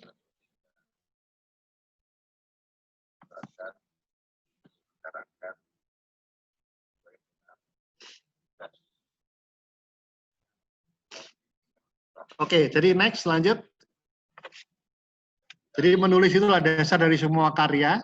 Membuat opini dan berita di koran, di media online itu butuh naskah. Membuat naskah dan skrip berita di radio televisi semua butuh naskah. Teman-teman pun bisa membuat naskah pidato, menjadi skrip pidato, kemudian skenario teater, atau menjadi ghostwriter buku. Itu kan menarik kalau kemudian ada pilkada, ada kemudian pemilihan anggota DPRD, teman-teman bisa mencoba untuk bagaimana menjadi penulis buku, dari orang-orang yang akan berlaga di dunia politik itu. Ini adalah ranah yang sangat menggiurkan untuk menjadi penghasilan, meskipun memang kita berkorban. Nama kita mungkin tidak ada ditulis di situ. Nama kita tidak ada di buku itu. Yang ada adalah nama politisi yang akan bertarung itu. Tidak ada masalah. Yang penting kita di situ dapat mendapatkan penghasilan, kita mendapatkan pembelajaran, kita bisa belajar terkait dengan politik. Gitu. Jadi ada skenario, membuat skenario teater, tapi yang dalam politik ini teman-teman bisa membuat skrip pidato dan ghostwriter. Ini saya sudah merasakan, saya membuat pidato tokoh tertentu, dan kemudian pidato dibacakan secara live di televisi, disaksikan jutaan orang, tapi kita yang membuat pidato. Itu ada sebuah kebanggaan yang luar biasa. Lanjut, moderator atau host. Saya lagi banyak orang hidup dari menulis. Ada kisah perjuangan orang-orang yang ketika kuliah tidak bisa membayar kuliah, mengandalkan honor dari menulis kolom. Itu banyak sekali ceritanya. Hidup dari royalti buku banyak sekali. Di zaman-zaman dulu ketika masih ada koran, orang hidup dengan menjadi penulis opini begitu. Itu di zaman dulu. Di zaman kini dengan menulis orang bisa menjadi endorser produk. Orang kemudian bisa menjadi traveling atau bisa menjadi blogger.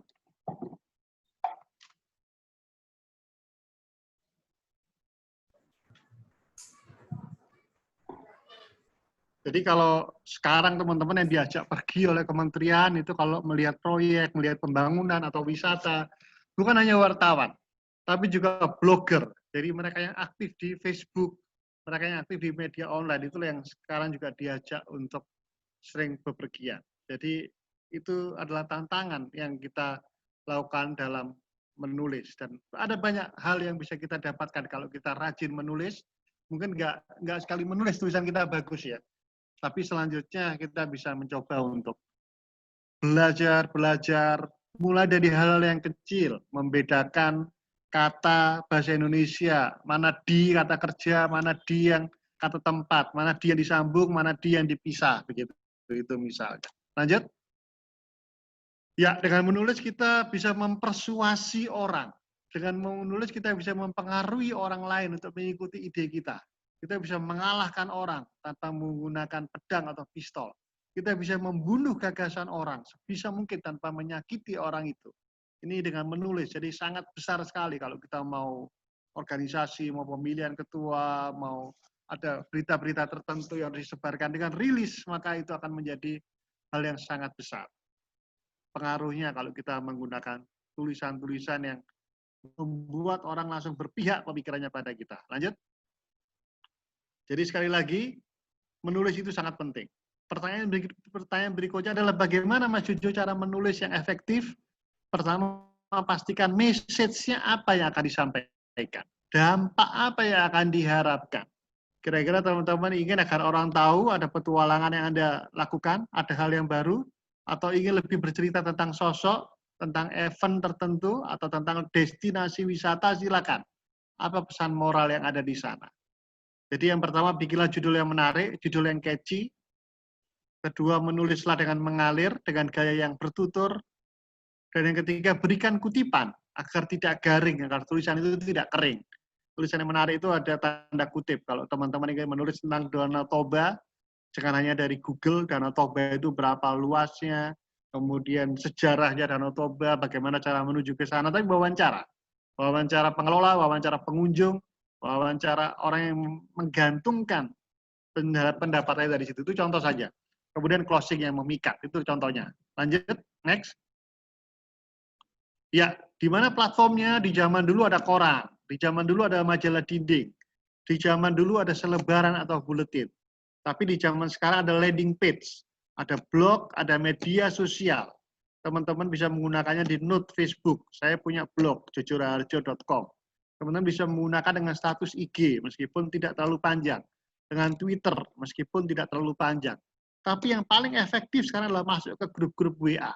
Kita menyebarkan semuanya bebas, asal kita nggak memfitnah orang, kita tidak menjelekkan orang, kita nggak membuat berita palsu, bagaimana orang seperti Denny Siregar, itu hidupnya luar biasa sekarang karena dia menggunakan tulisan itu sebagai senjatanya.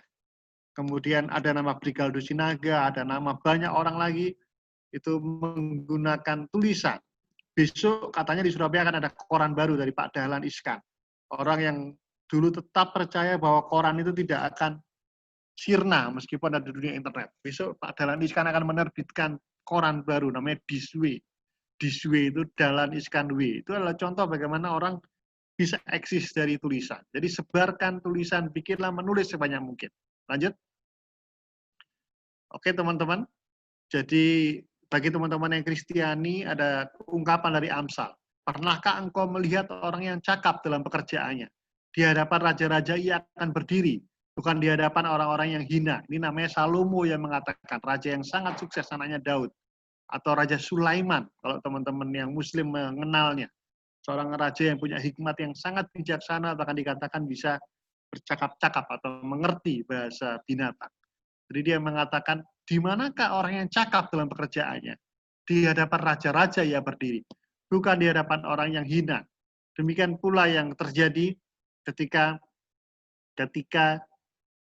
kita menulis. Ini wartawan istana, contoh aja, wartawan istana bisa menjadi sangat dekat dengan presiden. Kalau teman-teman tidak menjadi wartawan dari sebuah media tertentu, menjadi blogger pun akan sangat dikenal. Dan bisa mendapatkan banyak kesempatan-kesempatan yang luar biasa.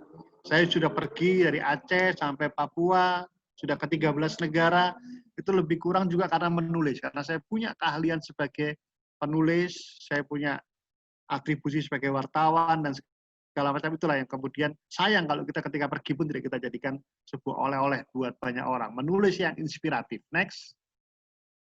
Oke, ini contoh-contoh tulisan saja, bagaimana saya menulis ketika saya masih di KSP, Jokowi bekerja tanpa lelah, segala macam. Mungkin bukan, kita tidak harus selalu mengikuti Jokowi atau tokoh yang kita tulis di situ, tapi dengan berbagai file, dengan berbagai insting kita, dengan berbagai bumbu-bumbu, kita kasih kecap, ibaratnya orang memasak, kita kasih garam, kita kasih bawang, begitu, tulisan itu menjadi enak. Meskipun bukan semuanya dari kita.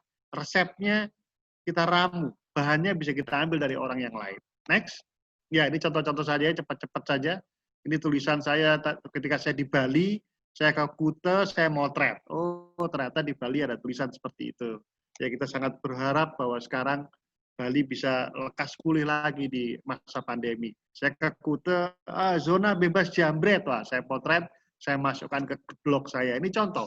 Jangan kita menganggap remeh apa yang ada di sekeliling kita. Apalagi sekarang kita hidup dengan sangat mudah, kita bisa memotret lewat handphone. Ini kenyamanan. Ketika saya SMP, SMA, kuliah, nggak bisa kita melakukan memotret tanpa ada film di kamera. Begitu. Lanjut.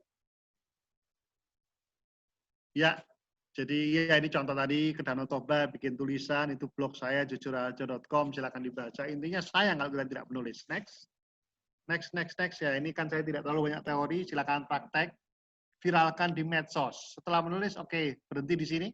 Ini buku, saya menulis buku, kalau mau ke Gramedia silakan dibeli, harganya 170.000, tapi saya bagikan gratis soft copy-nya kepada 40 peserta yang hadir saat ini kalau berminat. Silakan, nanti bisa di-forward oleh panitia, sudah saya kirim ke panitia. Ini cerita saya ketika 3 tahun di istana, membuat rilis, membuat panduan, cerita-cerita behind the scene dari cerita-cerita yang biasa kita ikuti di media-media. Ternyata ada apa di balik isu TKA Cina? Ada apa di balik pertemuan Jokowi dan Prabowo? Ada apa di balik masuknya Ali Mokhtar Ngabalin ke KSP itu misalnya. Saya bikin di situ, silakan teman-teman nanti menerimanya gratis tapi soft copy. Kalau mau beli secara buku, silakan beli di Gramedia, silakan beli di Tokopedia dan segala macam, sekitar 170.000 harganya. Lanjut. Kalau yang next, buku ini saya bagikan. Buku yang sebelah kiri ini saya berikan kuis, saya hanya bagikan untuk 3 orang saja. Silakan teman-teman membuat tulisan, saya berikan PR, nanti dikirim ke panitia, saya pilih 3 terbaik, saya berikan buku yang kiri. Itu adalah perjalanan saya nonton Piala Dunia di Rusia tahun 2018. Kalau yang sebelah kanan itu tulisan dari wartawan-wartawan, penulis-penulis Persebaya, di masa pandemi kami membuat tulisan. Saya cuma menyumbang 1 tulisan yang di buku sebelah kanan. Nah, teman-teman saya akan berikan 3 yang terbaik, buku yang Road to the Next World Cup. Syaratnya adalah bikinlah opini, bikinlah tulisan tentang topiknya adalah hoax di masa corona. bagaimana corona ini ternyata melahirkan banyak hoax, banyak berita palsu. Teman-teman bisa memulai dengan sebuah tulisan, dengan sebuah contoh hoax. Hoax yang tidak masuk akal, hoax yang sudah terlanjur menyebar. Kemudian bagaimana kita bersikap mengatasi hoax atau berita bohong itu yang penting. Silakan teman-teman menulis. Saya akan pilih 3 yang terbaik. Saya akan memberikan buku yang berjudul Road to the Next World Cup. Ini oleh-oleh perjalanan saya selama di Rusia, ketika saya masih di Jakarta, ketika saya transit menginap di Thailand, ketika saya di kota Moskow dan di Saint Petersburg, di setiap tempat saya menulis. Bahkan saya pulang lagi ke Jakarta karena kan tidak mungkin 1 bulan melihat Piala Dunia, saya hanya 10 hari di sana. Saya pun menulis lagi. Jadi itu ada cerita bagaimana perjalanan dokumentasi sejarah itu kita tuliskan. Silakan teman-teman untuk membuat tulisan temanya tentang hoax di masa corona. Bikin judul apapun, harus yang menarik judulnya, seperti tulisan seperti yang halaman sebelumnya. Menulis itu yang penting adalah mengalirkan ide, membuat judul yang catchy. Ya lebih kurang antara 400 sampai 500 kata lah. Saya tunggu 5-6 alinea begitu dalam 3 hari ini saya tunggu. Silakan dikirim ke panitia. Saya pilih 3 yang terbaik mendapatkan buku yang berjudul Road to the Next World Cup. Road to the Next World Cup ini. Ini contoh-contoh nanti teman-teman kalau membaca buku itu bisa tahu bagaimana membuat tulisan yang mengalir. Memang tetap mencari data dari Wikipedia, dari Google segala macam. Tapi kita bumbuin, ibarat bikin nasi goreng, kita kasih kecap, kita kasih kerupuk, kita kasih tatanan yang menarik sehingga itu menarik untuk orang membaca. Lanjut. Masih ada halaman berikutnya? Ya, jadi intinya adalah kita saling berbagi melalui menulis. Sudah selesai halamannya. Kalau ada pertanyaan silakan nanti. Tugas saya di sini Pak Moderator, Pak Host, yakni memotivasi teman-teman untuk menjadi penulis andal di tempat masing-masing dengan platform masing-masing. 46 peserta ini silakan nanti kalau mau berkonsultasi tulisan silakan japri WA saya, silakan japri ke email saya bebas begitu. Jadi silakan aja. Tugas saya memastikan bahwa lebih banyak anak-anak muda dari agama apapun, dari kalangan apapun, dari lembaga apapun, rajin menulis yang tidak negatif, menulis yang inspiratif, menulis yang mencerahkan. Kalau ada yang kurang, saya bisa perbaiki. Kita bisa belajar bersama. Saya tidak lebih hebat, cuma kebetulan saya sudah tahu lebih dulu. Saya akan tulis di situ email dan juga WA saya di kolom chat. Silakan, termasuk tugas membuat hoax di tengah pandemi, dan nanti akan ada hadiah buku Piala Dunia. Sementara itu dulu, Bang Samuel, nanti kita bisa berbagi.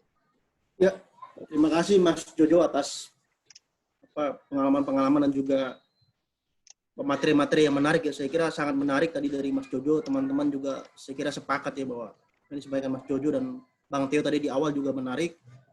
Mas Jojo bercerita tentang pengalamannya sebagai seorang wartawan, lalu beliau masuk ke istana sebagai tenaga ahli di sana, beliau banyak menulis tentang cerita sudut pandang di istana, dan terakhir beliau memberikan sebuah PR untuk kita, untuk tiga orang peserta SKP untuk bisa mendapatkan buku yang beliau karya beliau tadi. Temanya tadi hoax di masa pandemi Bang ya, kira-kira begitu ya. Siap. Nanti bisa dikirim ke panitia tulisannya, nanti kita bisa teruskan ke Mas Jojo. Saya kira kita buka sesi tanya jawab ya untuk Bang Theo Surbakti, pemateri pertama maupun pemateri kedua Mas Jojo. Silakan teman-teman yang mau bertanya untuk ya Mas Asra Bulajunga ya. Silakan Mas Asra Bulajunga diaktifkan di.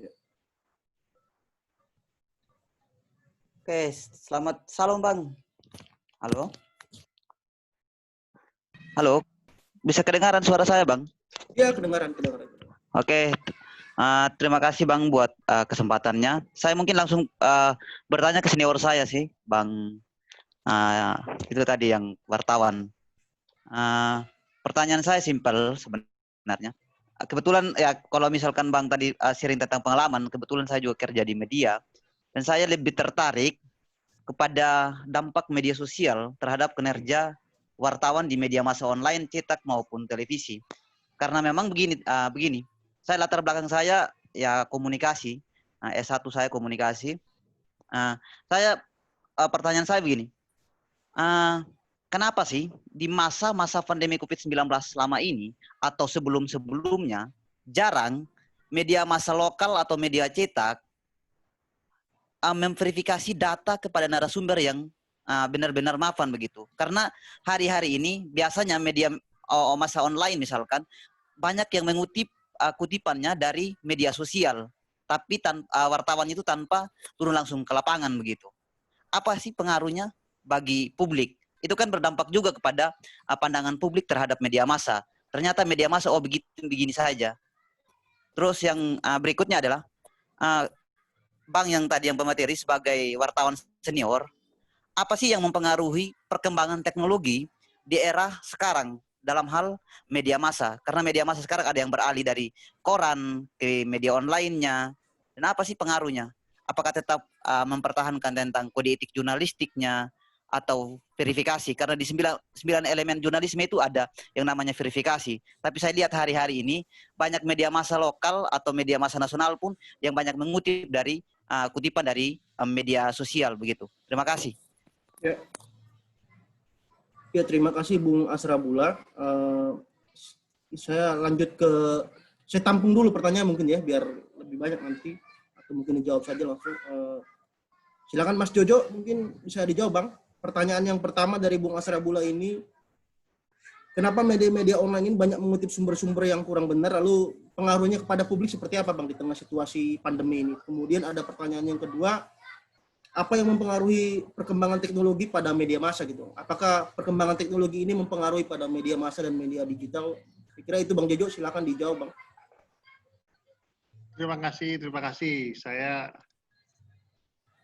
Saya senang sekali kalau memang bahkan sudah berprofesi sebagai jurnalis seperti Asrabula. Silakan nanti kalau mau perkenalan lebih jauh dan nomor WA saya di situ. Memang persoalan setelah ini adalah setelah masa online, masa digital tahun 2008, 2010 ke atas ini menjaburnya media-media online. Kemudian orang menjadi bertanya soal etika, soal verifikasi, akurasi kalau dibandingkan koran dulu. Jadi menjadi pertanyaan karena kemudian seolah-olah orang menjadi clickbait. Clickbait itu yang penting orang mengeklik berita itu, media online itu banyak diklik, padahal isinya hanya sampah, hanya mengutip sana, hanya mengutip sini, begitu, dan kadang-kadang juga fiktif gitu. Kalau ingat kemarin ada tulisan lucu, ada sebuah cerita yang seolah-olah menyatakan ada 2 menteri Presiden Jokowi yang mundur, Pak Luhut dan Pak Terawan. Wah, itu viral sekali tulisan itu. Padahal kalau orang membaca di bagian akhir itu adalah sebuah mimpi, adalah sebuah rekaan, imajinasi dari seorang penulisnya.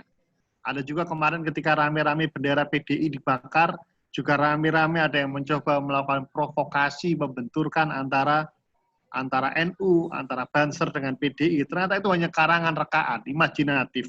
Jadi sangat sayang kalau kemudian yang dihasilkan adalah hal yang seperti itu. Jadi sekali lagi, terima kasih kalau Asra pun sudah mendengarkan soal 9 elemen jurnalismenya Bill Kovacs, gitu.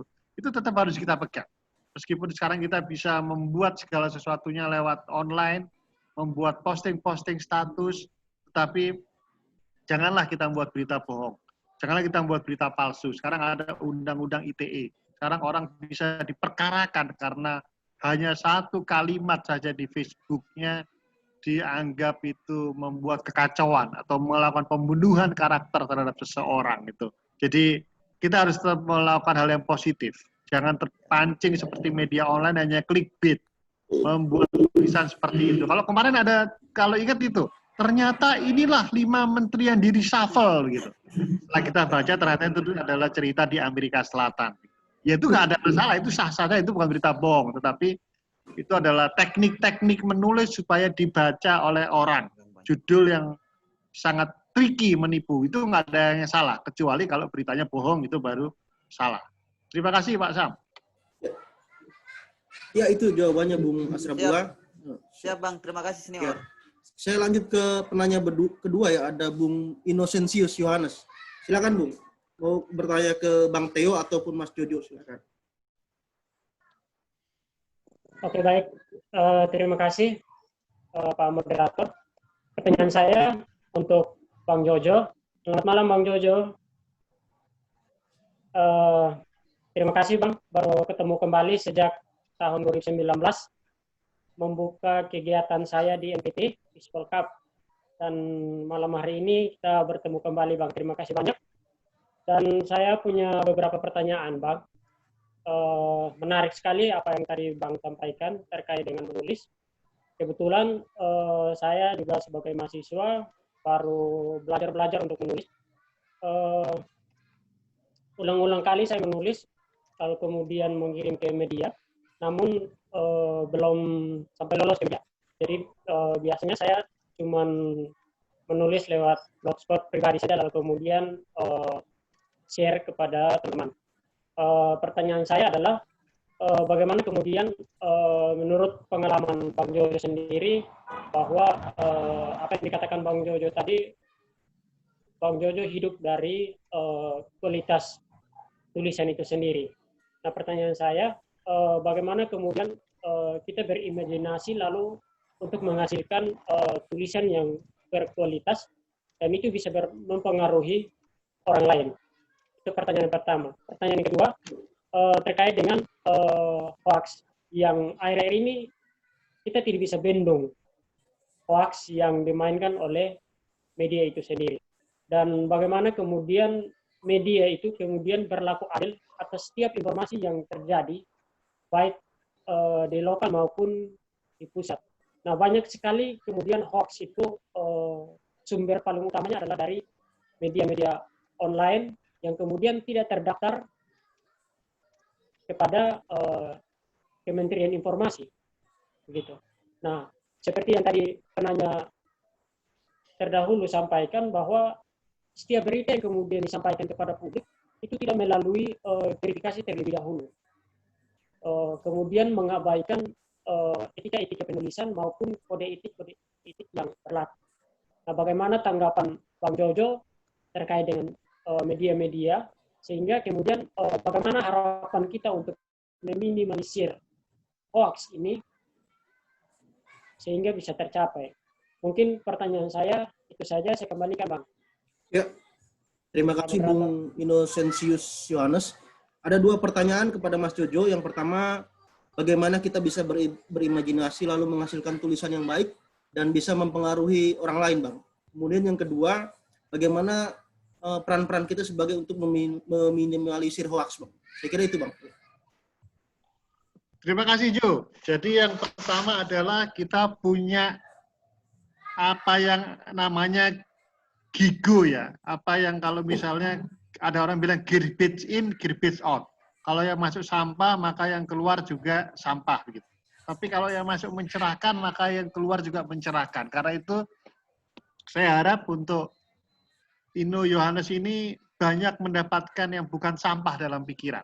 Sering-seringlah baca novel, sering-seringlah nonton film. Tapi ya kalau kita mau menulis ya harus banyak membaca. Nonton film itu bagus untuk imajinasi. Tapi menulis juga, membaca itu jauh lebih bagus. Harus sering baca, membaca berita terkini harus tahu. Apa berita sekarang yang paling hot? Detik ini ayo.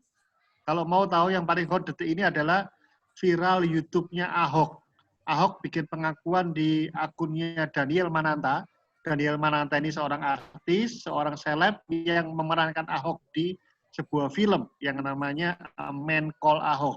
Hari ini atau kemarin dia meluncurkan YouTube bagaimana Ahok itu bercerai.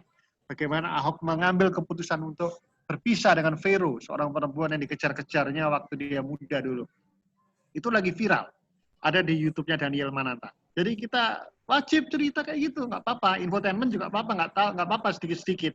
Info politik juga nggak apa-apa. Tadi dikasih tahu teman-teman ada info reshuffle, bagaimana kemudian persoalan corona dan bansos dan segala macam ini masih menjadi masalah begitu. Tetapi membaca yang lain juga penting. Sekali lagi bukan sampah. Garbage in, garbage out. Kalau yang masuk sampah, yang keluar sampah. Carilah buku-buku novel yang bagus. Carilah buku-buku yang membuat kita tahu ada kata-kata yang tidak biasa kita tahu. Diksi-diksi baru yang bisa kita tahu. Kalau baca Pramudia Anantatur, kalau sudah bahasa Inggris, saya lebih angkat jempol lagi. Tapi kalau enggak, bahasa Indonesia pun enggak apa-apa. Tapi yang sastra-sastra yang luar biasa begitu. Andrea Hirata tadi harus baca semua.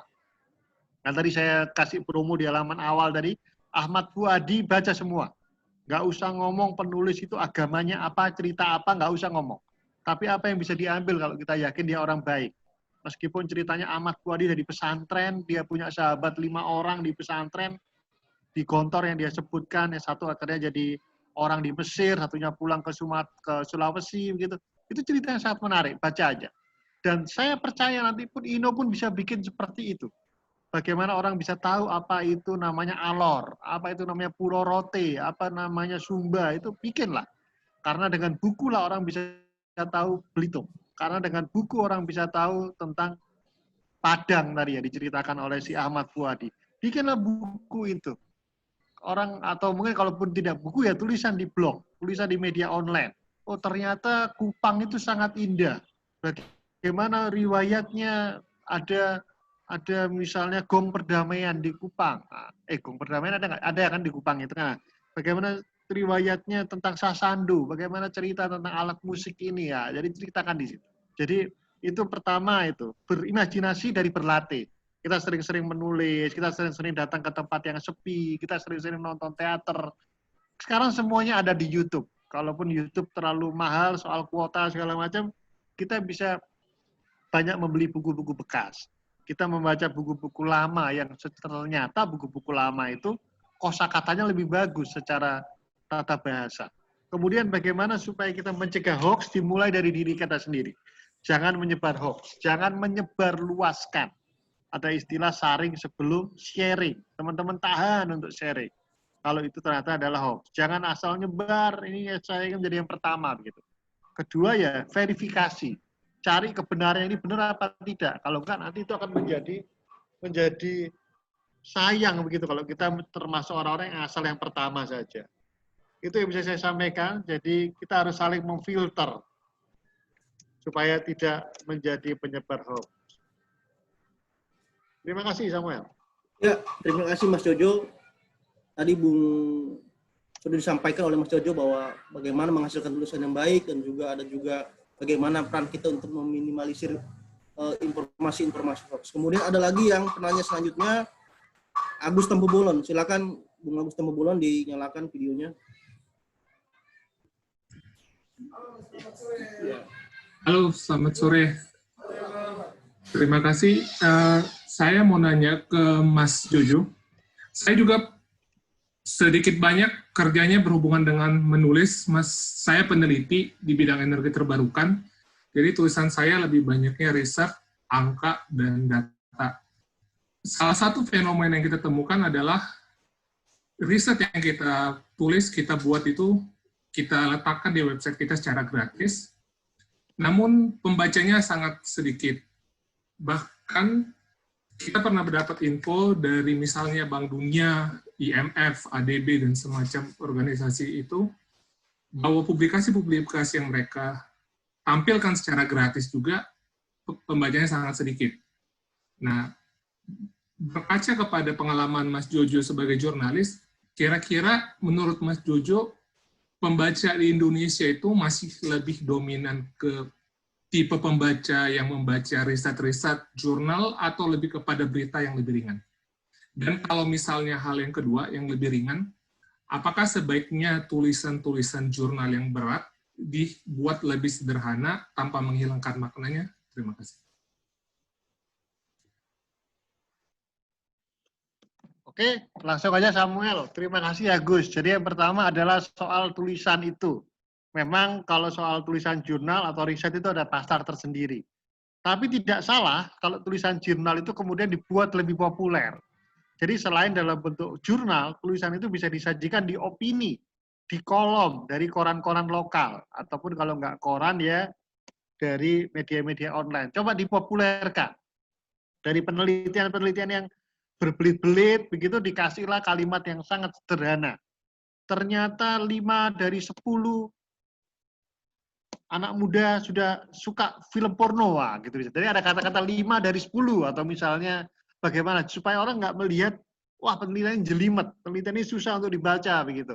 Dari penelitian itu cari kira-kira apa yang menarik, ini kan terlalu banyak metodologinya, terlalu banyak hasilnya, satu aja yang paling asik yang kalau itu kita lemparkan akan menggemparkan. Tapi bukan hoax ya. Kita cari apa yang menarik, kemudian kita buat dalam bahasa populer. selengkapnya kalau Anda ingin melihat versi ilmiahnya, ada linknya, ada bukunya, silakan. Tapi populerkan juga. Yang pertama itu, saya melihat masih ada kendala soal bahasa. Benar, orang akan malas untuk melihat terlalu banyak catatan kaki, terlalu banyak angka-angka, terlalu banyak istilah kimia, itu orang masih akan malas. Coba dipopulerkan. Tapi memang ada yang ilmiah tadi. Terus yang kedua adalah cara distribusinya. Jadi kalau kita menulis hal yang sangat bagus itu namanya king. Content is the king. Konten adalah raja. Tapi ada istilah bahwa queen. Distribution is the queen. Ratu. Kalau tulisanmu itu laksana raja, sangat keren kontennya, tapi tidak disebarkan dengan baik, saya nggak ada yang membaca. Bagaimana cara menyebarkannya dengan baik? Ya lewat Facebook. Lempar linknya ke Facebook, lempar tulisan itu begitu banyak yang like. Kalau enggak lewat Instagram, tapi yang paling gampang ya kita broadcast di WA. Banyak orang merasa terganggu kalau kita broadcast lewat WA. Karena itu pastikan tulisanmu itu bermanfaat. Pastikan tulisanmu itu tidak narsis. Jangan kita tiba-tiba ke Bali, kemudian kita foto-foto, kita sebar begitu. Jadi tulisan yang baik tidak hanya bercerita tentang kita, tapi itu memiliki manfaat bagi orang. Nah itu orang lain ketika membaca, oh ternyata Bali setelah pandemi itu seperti ini kondisinya ya. Karena itu tidak semenakutkan ini diperkirakan. Tetap harus ada protokol, tapi orang Indonesia itu kuat, ada gotong royong, kemudian ada nilai-nilai kearifan lokal, kayak begitu. Jangan bercerita bahwa saya nginep di hotel ini, saya tadi makan di restoran ini, saya nonton apa itu yang tari-tari kecak di Bali. Ya, jangan hanya bercerita tentang saya, tapi orang mendapat message apa kalau membaca tulisanmu. Begitu pula yang populer. Tinggal diubah, Gus. Diubah angle-nya, kira-kira dari penelitian hukum, kalau kamu hukum ya, ini kira-kira apa yang menarik? Oh, ternyata hal seperti ini bisa digugat. Oh, hal seperti ini hanya membuang-buang waktu kalau diajukan ke pengadilan. Itu kalau hukum. Kalau kimia ya begitu. Kira-kira kita bicara rumus-rumus ini apa yang paling konkret untuk diterapkan aplikasinya ke masyarakat. Begitu pula bidang-bidang yang lain, pertanian, kesehatan, segala macam. Tadi ada yang ngomong soal vertical farming. Nah, apa sih vertical farming itu? Karena ternyata jumlah sawah di Indonesia itu sudah sangat mepet, karena kebanyakan sawah sudah digusur menjadi real estate, sawah sudah digusur menjadi jalan tol, maka sekarang yang paling efektif adalah vertical farming. Jelaskan, oh vertical farming itu adalah sebuah konsep yang membuat pertanian dengan lahan terbatas tapi tetap indah dan produktif. Jadi cari kata-kata sederhana dan orang itu bisa berimajinasi dari tulisanmu.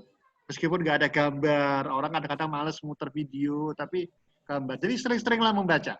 Sering-seringlah punya referensi untuk membuat tulisan yang berat menjadi ringan. Saya setiap hari membaca tulisan Pak Dahlan Iskan. Namanya thisway.id, itu gratis di internet. Kemudian Denny Siregar, saya baca setiap hari dia posting. Saya baca, tapi bukan hanya yang, saya udah nggak di pemerintah ya, bukan hanya yang pro Jokowi ya saya baca, tapi semuanya yang saya baca yang cara menulisnya bagus. Ada website mojo.co, mojo itu dari orang-orang seniman, penulis-penulis Jogja, baca kayak begitu. Saya suka sepak bola, saya baca sepak bola bukan hanya hasil pertandingan, tapi juga tulisan-tulisan yang menarik. Ada panditfootball.com atau apa begitu. Sekarang sangat dimanjakan dengan adanya internet, dengan adanya seperti ini kita sangat dimanjakan. Beda dengan kondisi-kondisi dulu harus mencari hard copy. Terima kasih. Nanti kalau kurang silakan WA saya secara pribadi, silakan perkenalan. Nomor saya ada di grup chat. Terima kasih. Ya, Bang Jojo, terima kasih. Kita lanjut ke penanya selanjutnya, ada Bung Pascal. Silakan Bung Pascal mau bertanya ke Bang Theo dan juga Mas Jojo. Ya, suara saya terdengar kah? Iya, kedengaran. Oke, selamat sore semuanya. Perkenalkan saya Pascal dari Jakarta, kebetulan juga seorang mahasiswa ilmu komunikasi semester akhir. Di sini saya mau bertanya kepada Bang Jojo. Seperti yang dibilang, abang punya latar belakang bekerja di KSP tahun lalu, jadi saya ingin bertanya kepada abang. Jadi gini abang, kami teman-teman di kampus Fakultas Ilmu Komunikasi IAI sendiri ternyata sering melihat ataupun mengkaji bahwasannya media massa hari-hari ini bagaimana memframing dan melakukan framing berita. Nah, yang jadi pertanyaannya adalah seperti yang kita ketahui biasanya kalau kita belajar di ilmu komunikasi, bahwasannya sistem pers di Indonesia ini adalah sistem pers Pancasilais. Tapi realitasnya seringkali pers di Indonesia ini menjadi akhir-akhir ini menjadi seperti tangan dari penguasa gitu. Dalam hal ini kebijakan publik disambut positif dan juga negatif tentunya melalui yang namanya agenda setting dan juga framing. Nah, di sini peran media, Bang, maksudnya. Jadi menurut Abang berdasarkan karena terlalu sering media massa ini dijadikan alat penguasa, apakah sudah tepat dikatakan bahwasanya sistem pers di Indonesia ini sudah Pancasilais? Karena menurut kami, teman-teman di Fakultas Ilmu Komunikasi AI mungkin berpikir bahwasanya sistem pers Indonesia ini realitasnya seperti sistem pers otoritarian. Itu saja, Bang. Terima kasih. Ya, Mas Jojo, silakan dijawab, Mas. Agak berat pertanyaannya ini, sistem pers yang menyangkut. Ya, silakan, Mas. Ya, kita tidak bisa lepas dari kepentingan. Kita bicara ideal ya, ada dasain dan dasolen begitu. Faktanya seperti ini, idealnya seperti itu, Pascal. Jadi memang kalau ideal, media itu harus tidak berpihak. Media harus netral, media harus menyuarakan kebenaran, harus voice for the voiceless, harus memberi kesempatan kepada orang-orang yang tidak punya kesempatan bersuara. Jadi kalau teman-teman melihat talk show terakhir, misalnya Mata Najwa, misalnya Rossi, kalau bicara soal corona, misalnya ILC, Indonesia Lawyer Club-nya Karni Ilyas, ada istilah voice of the voiceless. Yang tampil bukan hanya pejabat, bukan hanya Pak Doni Monardo, bukan hanya gugus tugas, bukan hanya menteri-menteri yang bisa tampil, Menkominfo, Pak Joni Plate, orang NTT itu, atau siapapun, tapi juga menampilkan orang-orang yang selama ini sangat merasakan dampak dari corona. Misalnya ada pedagang Tanah Abang, itu ditampilkan di Rossi, pedagang pasar, kemudian ada Gojek, ojek online itu naik, bicara di ILC, bayangkan. Indonesia Lawyers Club, awalnya lawyers di sana, dan pejabat-pejabat. Sekarang Gojek pun jadi pembicara di situ, ada kalau mau lihat di YouTube-nya. Jadi media idealnya seperti itu, voice of the voiceless, memberikan kesempatan bagi mereka yang tidak bersuara, memberikan kesempatan bagi yang minoritas, kemudian memberikan kesempatan kepada orang-orang yang tertindas. Tidak hanya suara satu arah dari penguasa, itu ideal. Tapi kita hidup di negara yang demokrasi, Pascal, jadi teman-teman YAI, terima kasih sudah menekuni politik komunikasi begitu. Kita nggak bisa lepas kepentingan. Siapa yang memiliki grup media Indonesia, grup Metro TV, yaitu Surya Paloh, Nasdem. Mereka berkepentingan dengan pemerintahan ini. Mereka berkepentingan mengamankan 3 menterinya di kabinetnya Jokowi Ma'ruf Amin. Ada Menteri Lingkungan, ada Menteri Komunikasi, kemudian Menteri Pertanian. Begitu pula dari media-media yang lain begitu. Jadi Kompas mencoba untuk menjadi netral, Jawa Pos mencoba menjadi netral, tapi yang lain juga itu dulu ya, ketika kemudian masih rame-rame pemilu kelihatan sekali siapa yang berpihak di capres ini, siapa yang berpihak di capres itu. Tapi sekarang pun mereka juga nggak bisa menipu bahwa dia ingin membaik-baikin kementerian ini supaya dapat iklan, karena sekarang kan susah hidup itu. Hidup di media cetak itu nggak bisa mengandalkan koran itu untuk dijual. Mereka harus ada penopang yang lebih besar, iklan. Nah itu kan ngeri akhirnya. Dia seperti harus membuat berita-berita baik tentang sebuah kementerian, tentang seorang kepala daerah agar dapat iklan. Padahal harusnya kalau mau membuat seperti itu di advertorial. Ada sebuah berita yang dikasih kotak, oh itu iklan. Sementara kalau yang berita biasa harus kritis dong. Harus bisa mengkritisi pejabat, harus bisa mengkritisi yang lain-lain begitu, mengkritisi kementerian segala macam. Tapi sekarang sudah ada kepentingan itu, bagaimana Khairul Tanjung, grupnya CT itu punya Detik.com, punya Trans TV, punya Trans 7, punya CNNindonesia.com, CNN TV, CNBC. Ya mereka pasti akan meliput, mereka akan mengangkat anak bosnya yang namanya Putri Tanjung itu ketika menjadi staf khusus Jokowi lagi keliling sama Jokowi begitu. Jadi ya sama sekali. Tapi event itu terjadi di Amerika, kita bisa tahu bahwa begitu Donald Trump sangat dekat sama Fox, tapi dia sangat anti dengan CNN. Itu tidak usah kita membuat minder, karena memang faktanya seperti itu. Apa yang kita pelajari di kuliah, ternyata ketika kita masuk ke dunia seperti ini, dunia nyata, dari Pascal, kemudian dia ketika lulus, dia menjadi seperti Asra Bula tadi, mungkin Anda bisa kaget. Oh, ternyata rakyat Merdeka itu setiap hari mukulin menteri ini. Karena dia didorong oleh orang ini ya, ingin merasafel menteri itu. Wah, itu kan ngeri kan. Itu yang tadi disebut oleh framing gitu. Hal seperti itu harus diakui, ya itu terjadi. Kasusnya seperti apa ya kita bisa diskusikan nanti gitu. Apalagi kalau salah satu pemilik dari kelompok media itu berkeinginan untuk menjadi calon kepala daerah, calon anggota DPR, calon menteri, itu seringkali konflik kepentingan itu pasti tidak terhindarkan. Tinggal bagaimana kita pinter-pinternya. Yang pasti hakimnya adalah pembaca. Kalau pembaca melihat TV itu tidak netral, akan ditinggal. Kalau pembaca itu melihat bahwa koran itu berat sebelah, pasti akan ditinggal. Seleksi alam ada di pasar, ada di konsumen.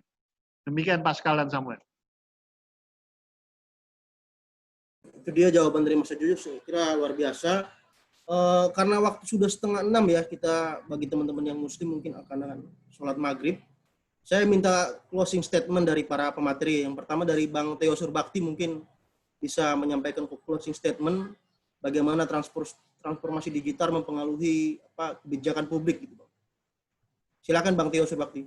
Oke, terima kasih Bro Samuel dan selamat sore kawan-kawan semua. Mas Jojo juga tadi paparannya. Jadi terkait transformasi digital dalam kebijakan publik itu sebenarnya udah nggak usah udah nggak usah dipertanyakan lagi. Itu sesuatu yang biar berjalan seiring apa adanya. Hanya saja mungkin keadaan new normal ini, COVID-19, membuat sedikit itu dipercepat dan itu jadi tantangan tersendiri. Cuman yang penting itu jangan berpikir, kadang-kadang banyak orang yang di transformasi digital ini berpikir ya udah harus go digital semua. Enggak semua selesai dengan yang digital. Kita manusia ini makhluk fisik kita seperti ini, kita hidup di dunia yang seperti ini, sehingga yang bisa go digital itu hanya untuk membantu membuat segala sesuatu yang kita lakukan menjadi lebih efektif dan efisien. Dan dalam kepentingan publik, tetap apa yang menjadi kebaikan bagi publik yang diutamakan. Itu dari saya, dan semoga kawan-kawan lancar semua, sehat senantiasa di sana, dan selamat berkarya. Ya, terima kasih Bang Theo. Poinnya adalah tidak semua bisa dilakukan dengan digital, tapi dalam kebijakan publik yang penting adalah semua harus punya kepentingan untuk kepentingan umum ya Bang. Kira-kira begitu ya Bang. Lalu Mas Jojo, silakan Mas. Yuk. Yang penting adalah kita harus mencerahkan. Dimanapun kita berada, kita harus salurkan energi positif. Kita nggak usah terpikir bahwa kita mungkin ada masalah keuangan, kita ada masalah dengan pacar, kita ada masalah dengan keluarga. Kita harus menjadi berkat, menjadi energi positif. Karena kalau orang melihat kita tersenyum, orang akan menjadi tersenyum. Kalau orang melihat kita marah, ngambek, orang akan menjadi marah. Dan salah satu caranya adalah dengan menulis yang positif. Dengan berbagi inspirasi lewat WA setiap hari yang positif. Jangan marah-marah, jangan memaki-maki, jangan karena keinginan tidak tercapai, kemudian kita menulis yang buruk-buruk tentang orang lain. Tidak. Berbuatlah yang baik, dan itu menjadi inspirasi banyak orang, diawali dari jempolmu. Terima kasih, Samuel. Ya, Mas Jojo, intinya tidak perlu marah-marah di media sosial ya Bang, kira-kira begitu ya Bang. Siap. Saya kira teman-teman, terima kasih atas waktunya, dan juga para pemateri, Bang Theo dan Mas Jojo, terima kasih juga atas kesempatannya. Semoga sukses terus, dan kita akan ketemu lagi di sesi SKP selanjutnya ya. Terima kasih teman-teman semua.